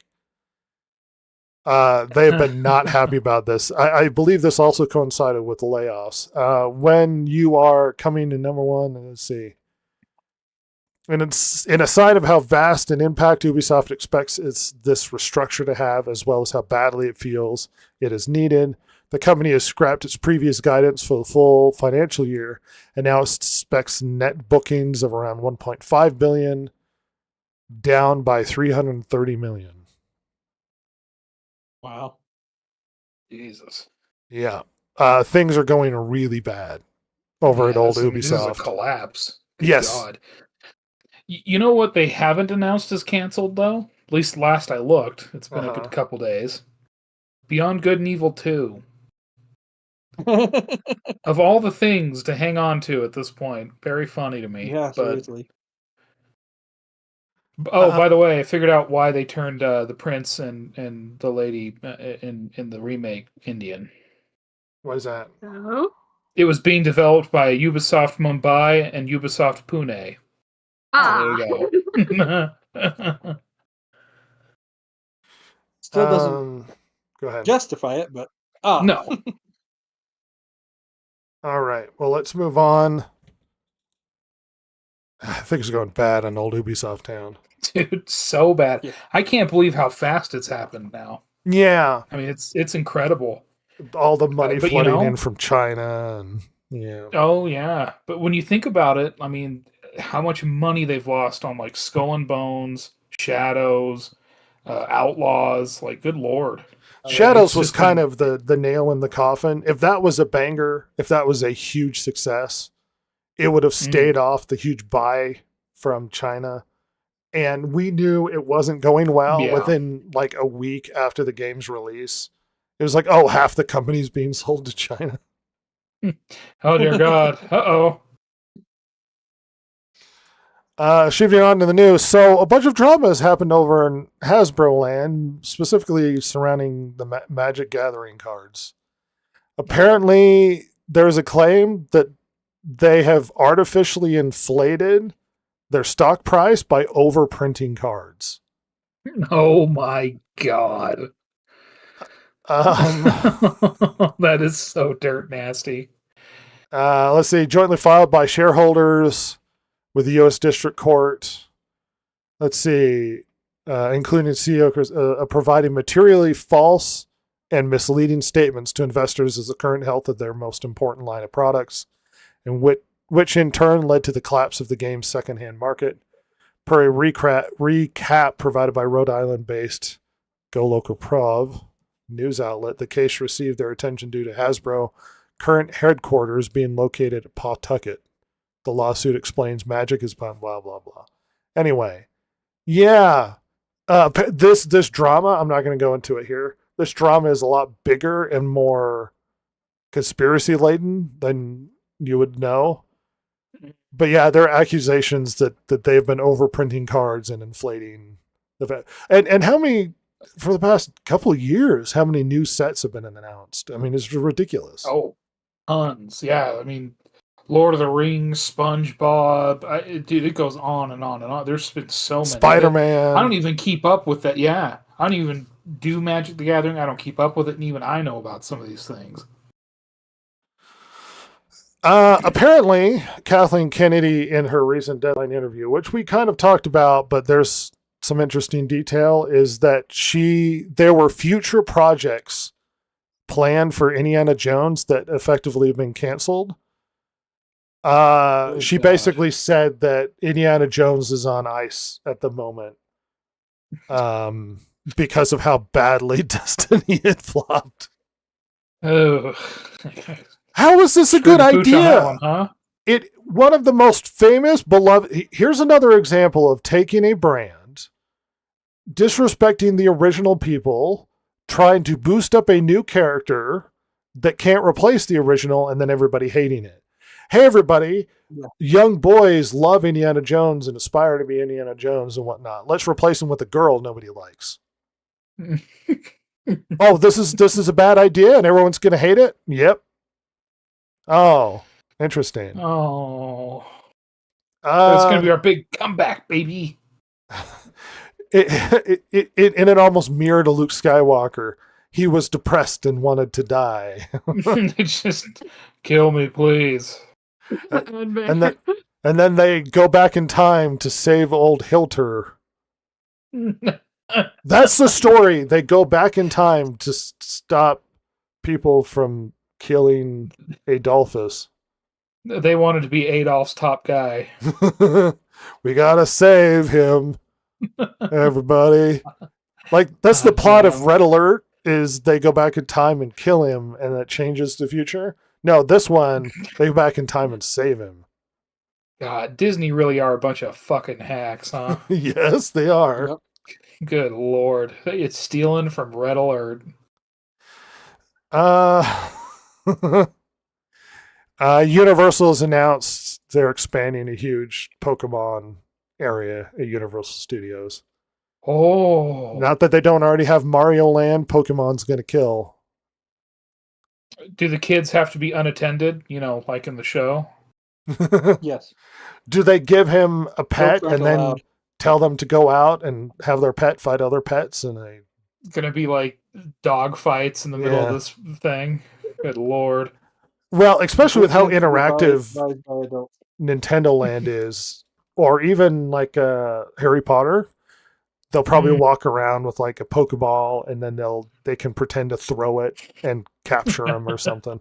I guarantee you that's what it's going to be. Because in Mario Land, they have wristbands, and the wristbands, like, you can go do activities, like you can go hit the blocks in the park, and you go do other stuff. It's all supposed to be interactive. No. And Harry Potter, they give you wands, so you can go to different like places and wave your wand, and it'll activate something in the window.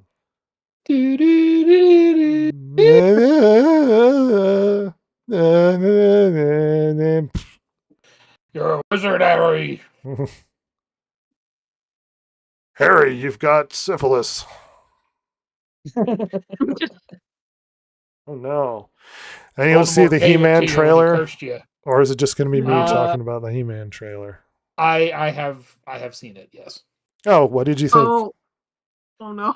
I mean, I'm not a big He-Man guy. It was gone by the time I was a kid. So It was just before me. I was Yeah, G.I. like- Joe and Ninja Turtles kid. yeah, and I was a huge He-Man fan. see, and I was a Ninja Turtle and Beast Wars guy. So Beast Wars. yeah, Yeah, I Digimon. have always liked cartoons, and so when He-Man stopped, I rolled into Ninja Turtles and stuff. But yeah, I watched He-Man all the time. I actually used to get the He-Man magazine through the mail. oh my lord, Nerd. It came like once a month. It had a poster in the middle. It was great. But yeah, the thing is that I've never well, I can't say I've never. I've wanted to have a good He-Man movie ever since the horrible one that Dolph Lundgren did. What are you talking about? Oh, Horrible. how dare you? Okay, it was disappointing, not horrible. Dolph Lundgren was okay as He-Man, but the fact that he It's the got whole Monica aesthetic in it. changed. Is Yes, it it does have Monica or Monica is it in it. Rachel that's in that? No, it's Monica. Yeah. Yeah. Friends. The whole Frank Langella, I liked him as Skeletor. He was great. Hamming it up in the role of Skeletor, it was Oh, awesome. totally. Yeah, he was carrying that movie. But the fact that the whole aesthetic for He-Man changed, and it was such a instead of really like an Eternia and things that you would recognize from the cartoons and stuff, it was a dystopian society and things like that. Everybody wore black leather and silver, everything. It was it was not good. But I have such low expectations from Hollywood right now that they could actually create a good He-Man movie that I'm pretty much thinking that this is Doomsday but for He-Man. Bunch of red flags and it's going to be terrible. Trailer looks good except for the huge red flag of the pronouns. Yeah, and Now- I just took that as a joke. Yeah, because No. people were like, "Oh, you see, He-Man, he, him." Yeah, Here's the problem: we've already gone through the drama of people hating the pronouns. So, do you think this is a Yeah. good sign? This is a good joke for young men to want to go see this, the pronoun thing, even if you think it's Ugh. funny. it's definitely not one I would put in the trailer, is what I would say. No, Because like there's a context where I could see it working, where it's like mocking that, but I wouldn't put it in the trailer. because this I just wouldn't do makes that at everybody all. really annoyed. And entertainment doing the well, conservatives are really unhappy. No, it's like half the country. So No. rolling your eyes that people don't like the pronouns doesn't help this movie become successful. I just I don't know why they had to turn the ginger black again. I still don't get. I mean, I like Idris Elba and all, but good lord. Oh my gosh. Did they They, really? they should have made Idris Yeah. Elba Fisto. Yes. Yeah. And guess who? And Jason, guess who's Skeletor? Who? Jared Leto. Oh my gosh. To be Get another fair- red flag. I mean, yes, it's a mark of the beast. I will grant you, it's not a good sign. Old However, Satan returns. it's a pretty good looking Skeletor. I will say Yeah, it is. it's actually pretty good looking. I mean, how considering how like the animated show went and like all this stuff, like the reboot of the animated show. This looks pretty all right, all things considered. I mean, we'll see. It can look one way in a trailer and then turn out completely different 28 years later. But we'll see. Evil knows evil. Jared Leto can play a bad guy. I have many women on my private island, He-Man. I've got a movie for him. It's got It's about a guy named, a New York financier. A New York financier, yeah, a guy named Jeff. Yeah. Anyway, Legend of Zelda movie has been snabbed by Netflix. It's going to come there directly after theatrical release. Oh, wow, does that seem really early to be getting that kind of a deal? Good Lord. And then announcing it? That's nuts. Yeah, Netflix is ahead of the game. By the way, I thought of something, especially because it is Netflix. I would have almost, if I were Nintendo or whoever, I forget who's actually producing the movie. Is it Universal? But were I them, I would have put it in the contract of you can't announce that it's going to Netflix until after the theatrical run. Because I don't want people to. I do not want people to be like, "Well, I already got Netflix, so I'm going to sit at home." Yeah, and check out. You got to get your ass to the theater. You can't announce that until we're almost out of the theater, and then we'll announce it. But until then, hell no. Yeah, you're not wrong. That's probably a good suggestion. Mm. In a final story of the day, Fable, Ross, they shut off Fable. Yeah, Fable. Wait, what's this one? Oh my god, I didn't notice this when I was looking over stuff.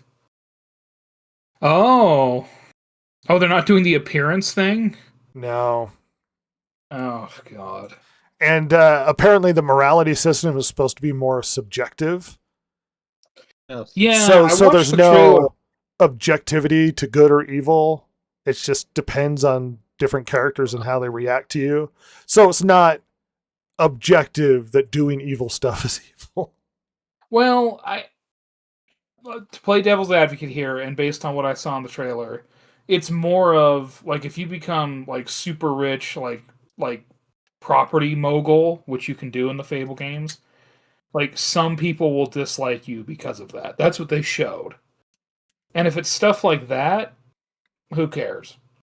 But yeah, but then there's the murdering people and right. But if it goes that far, it's well, that's stealing okay. should be clearly defined as bad. And yeah, there's things in that trailer and with this game that both look good and that I'm also ugh. There's some. Speaking of Marks of the Beast, Rhett, do you know what I saw in the trailer for this game? The gameplay reveal? Oh, yeah? So it's a British company. This is the company that makes the Forza Horizon games, right? Uh-huh. Okay. Which is great because Lionhead Studios was very famously British. Peter Molyneux, whatever. Yep. However, a couple things I saw. A, someone in the background, a lady, had micro bangs. Bad sign. Really bad sign. B, 2 Americans. One of them a dude with a really shitty pick and stick tattoo and frosted tips. Horrible sign. This guy sucks. No offense, sir, but you are every stereotype of bad creative industry I've ever seen. And this is coming from a guy who had frosted tips. I had frosted tips in 8th grade, so don't. This is not good. There's some things that I'm just nervous as hell about. The whole, like I said, if the subjectivity of the morality system is just things like that, how you conduct yourself as far as your business or that's fine, but certain things don't make that subjective. I mean, it's so silly. We'll see.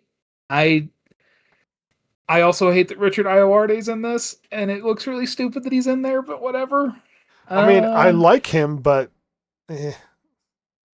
well, he's in there with his glasses, Rhett. Yeah.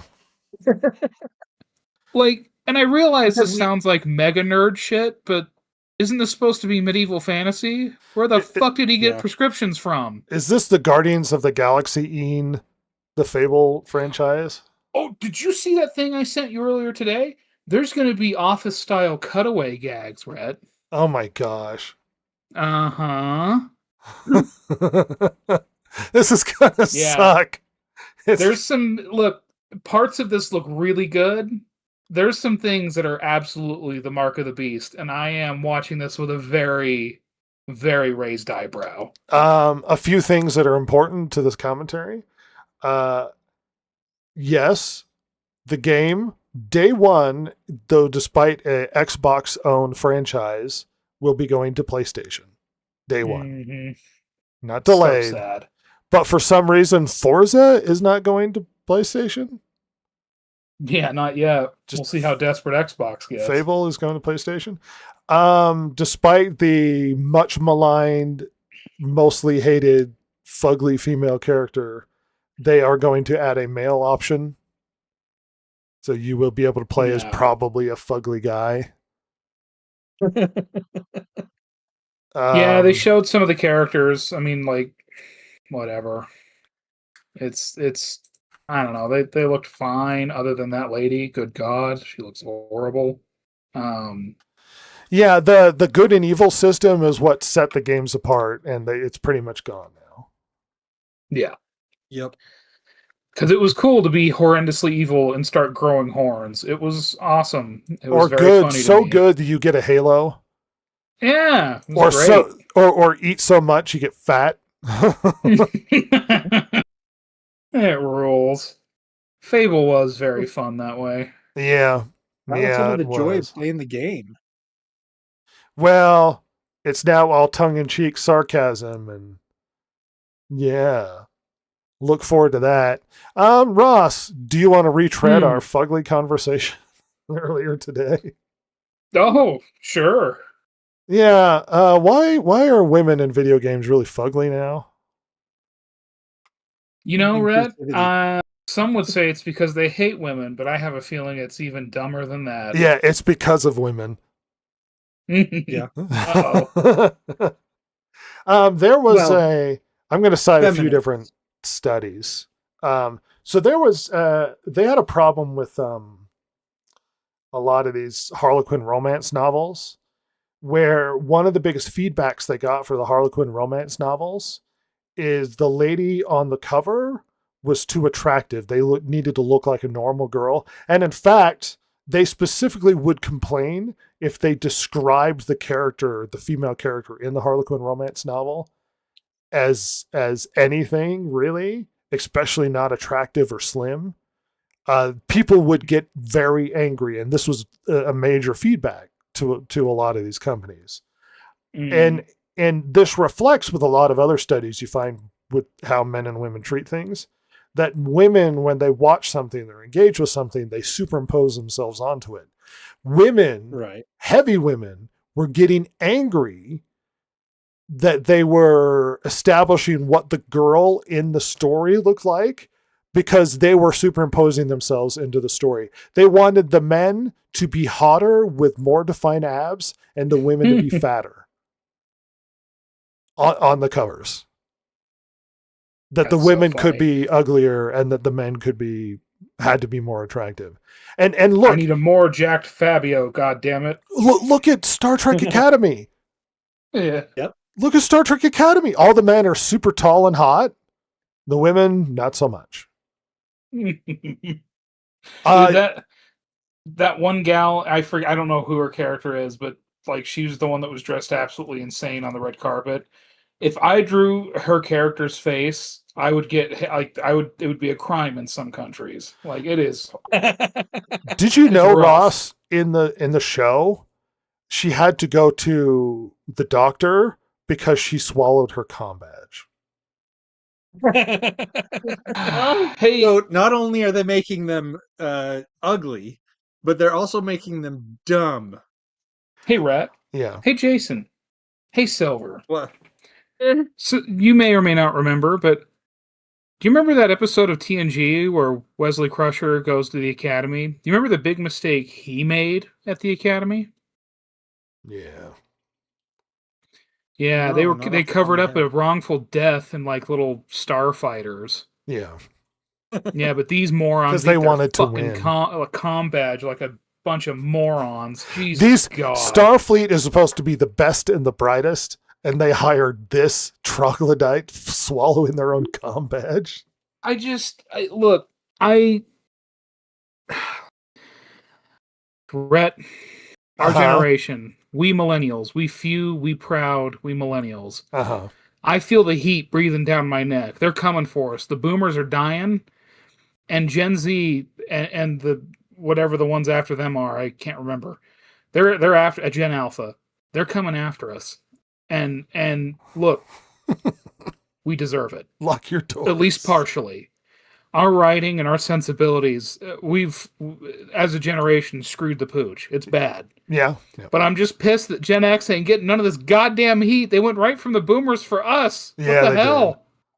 I don't like this. Yeah, I know. Of course I'm lame. I'm in my 30s now. What do you want from me?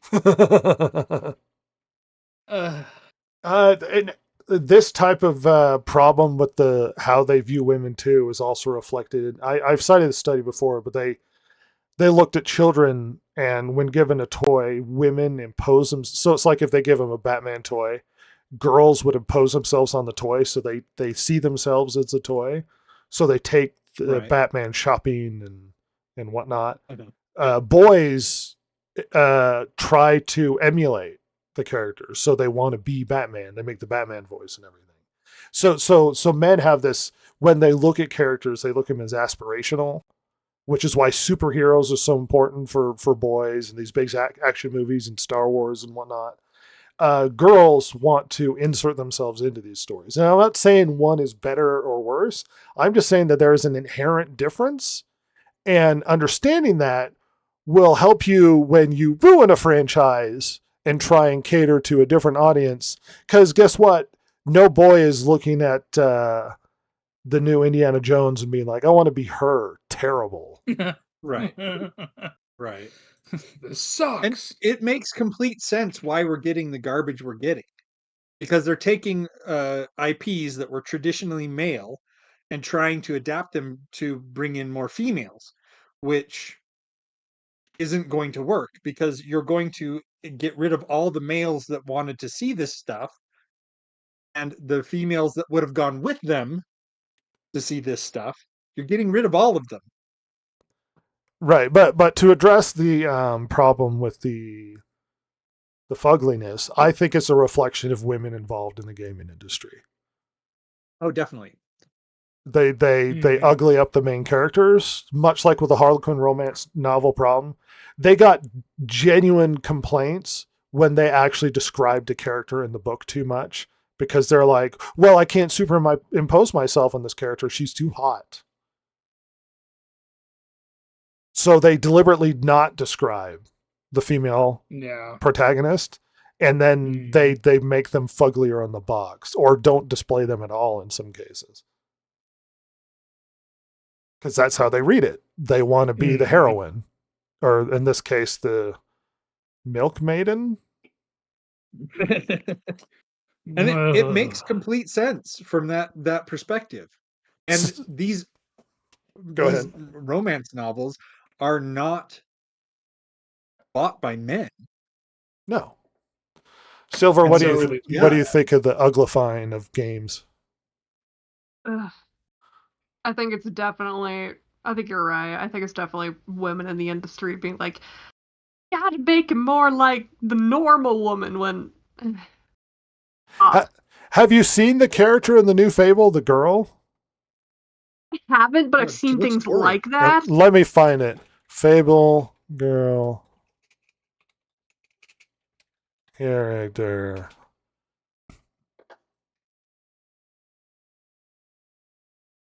It's why when we get somebody like Stellar Blade, whoever the protagonist is, I forget who it is. Yeah. In Stellar Blade, the outcry was from women. Not from men. She's too hot. Yeah. And the thing is it wasn't even women that played video games that were crying about it. Hey, this is her from Fable. Oh, Urgh. They modeled it after a real person, didn't they? Yeah, and made her hideous. Oh, I gosh. think. Yeah. So Horizon, she was hotter, and now she's chunky. And ugly, yeah.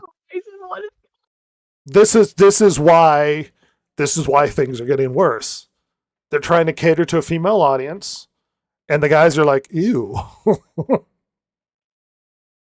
And I'm not saying it's wrong or the unnatural way of doing things, but I mean, how do you feel about the fact that you need to transform everything to cater to uggos?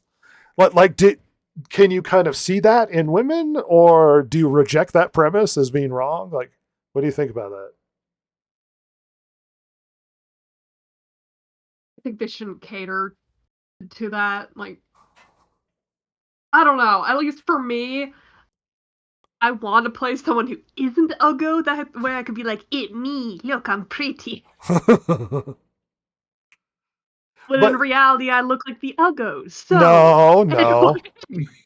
You look like a giant look kaiju like monster a that needs to kaiju be monster. destroyed. Yeah, you're Godzilla cat. What are you, insane? I was zooming on my face there. Meh. Meh. Meh. Self-criticism is going to result in punching. You do realize Oh. that. You should have turned your character around so you're punching me. Yeah. Look forward to that I have a animation in the question. future. I have a question for you. So, we have this disconnect between these women in the industry who are basically using the recommendations from Harlequin romance novels, where the consumers were saying that the female protagonist can't be too hot, otherwise I can't put myself in this place. They're taking that advice and they're adapting it to video games, and we're getting all these ugly characters, right? Well, I don't think they're taking that Ugly advice. female I think it's characters. women in video games are doing the same thing. Right. But do women, because it seems opinion that when she's playing a female character in a video game, she wants a female character to aspire to, just like a man does. So would you say that She has a female penis? gamers have more of that mindset of the men, um and we're just getting kind of this feminist insertion here from outside of the industry kind of thing? I think I that question. think that Go ahead. I think that other like female gamers probably have the same feel that I do, because if you think about it, think of like the Sims games, which is mainly a bunch of women that play them. Yeah. Oh yeah. I have not once seen one of them like making their characters purposefully like unattractive or whatever. They're like super model looking. Every single one makes them like that. Oh, I think this is just people in the industry type thing. The feminist view. Yeah. I mean, not to go down the rabbit hole, but there is the weird proclivities because they've done extensive intergender studies, and it's like, oh, women put on all this makeup for men because men are obsessed with women, have to be attractive. But it's like women put it on for other women because Yeah. other women will Fighting. criticize them for little things, and that by and large, when polling men prefer less makeup, not more. And so it might be this reflection of how women present themselves and how they interact with other women, that there's an insistence that they have to inflict uggos onto the video game industry. I don't know. This is mostly speculation on sort of just thinking about it. I'm thinking out loud. And then you might Right. go, how horrible of you to think that these women are uggos. And it's like, oh, come on. Objectively. Come on. Come on. I was listening to a podcast, and they had some females there, and they were showing them pictures of women who were, they were mixed races. So it wasn't like all the beautiful ones were white women and all the ugly ones were, different races and stuff. They had mixtures of both, and it was really funny because they were looking at these pictures, and the men were saying, "Look, you can objectively see that this one is hotter than that one." And the women were hemming and hawing, and they wouldn't. It was so funny to see them justifying oh no, they're both beautiful. And like, really? Really? They're both beautiful? Uh, and it was just the mental gymnastics that these women were going through to not say yes, this one is more attractive than Well, that see, Jason, I think that's a different psychological aspect. Here's an interesting True, study you one. But might. it's still No, women no, rating, you know. Here's an interesting study you might. It's not about women rating. So they did a study, and I read about this recently, where they displayed somebody in a game, and when the person was succeeding and doing well, both or struggling or whatever, men and women both expressed empathy. When the character cheated, the men felt happier when the person got their comeuppance, and the women felt empathy. Interesting. Yeah. That is weird. And that there's I mean, that somehow there's empathy for both the person that's trying and not cheating, and empathy for the person that is cheating. And the men only had empathy for the person that's actively doing it and not cheating. And when they did cheat, and if they failed or got the comeuppance, the men actually felt good. They're like, yeah, he got what he deserves. Kind of feeds into the whole hero kind of mindset that Or men the like. women simply not being capable of criticizing other women as being unattractive because they have a weird toxic sense of empathy. Yeah. Even when they're cheating, they're like, no, it's fine. That there's probably reasons. And it's like, oh, come on. Have we ruined this podcast with over speculation when it comes to sexes? I have cited multiple studies, so there is more social evidence than anything. We're trying to understand why women are uggo.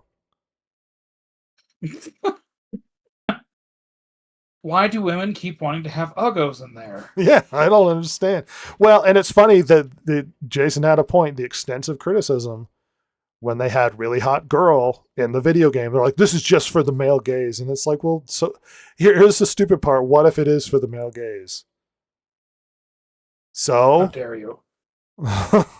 Well, I don't like that men want to look at hot women because I don't measure up to the excessively hot girl. It's like, yeah, no, men don't measure up to the excessively hot guys. Yeah. No. That's one of the interesting things. It's from what I could tell, and that the criticism wasn't necessarily coming from the gamers themselves. It from what I could understand, from what I could see, the female gamers were also saying, "No, I want to play a hot character."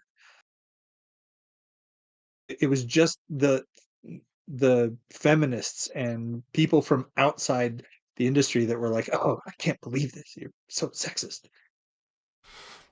Anyway, stupid speculation. It is time we run this podcast out. We appreciate you coming on for our poorly educated, ill-advised conversations. The industry's bad, everybody.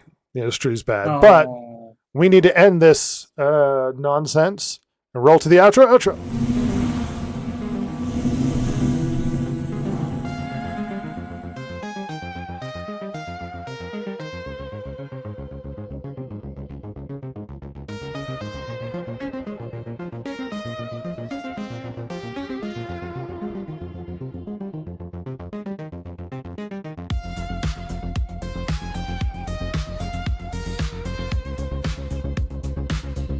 If you like the show, follow Rhett, Jason, Ross, and Silver, the world's most lethally stupid internet personalities, on Twitter at DG Podcast or on Instagram at Distracted Gamers.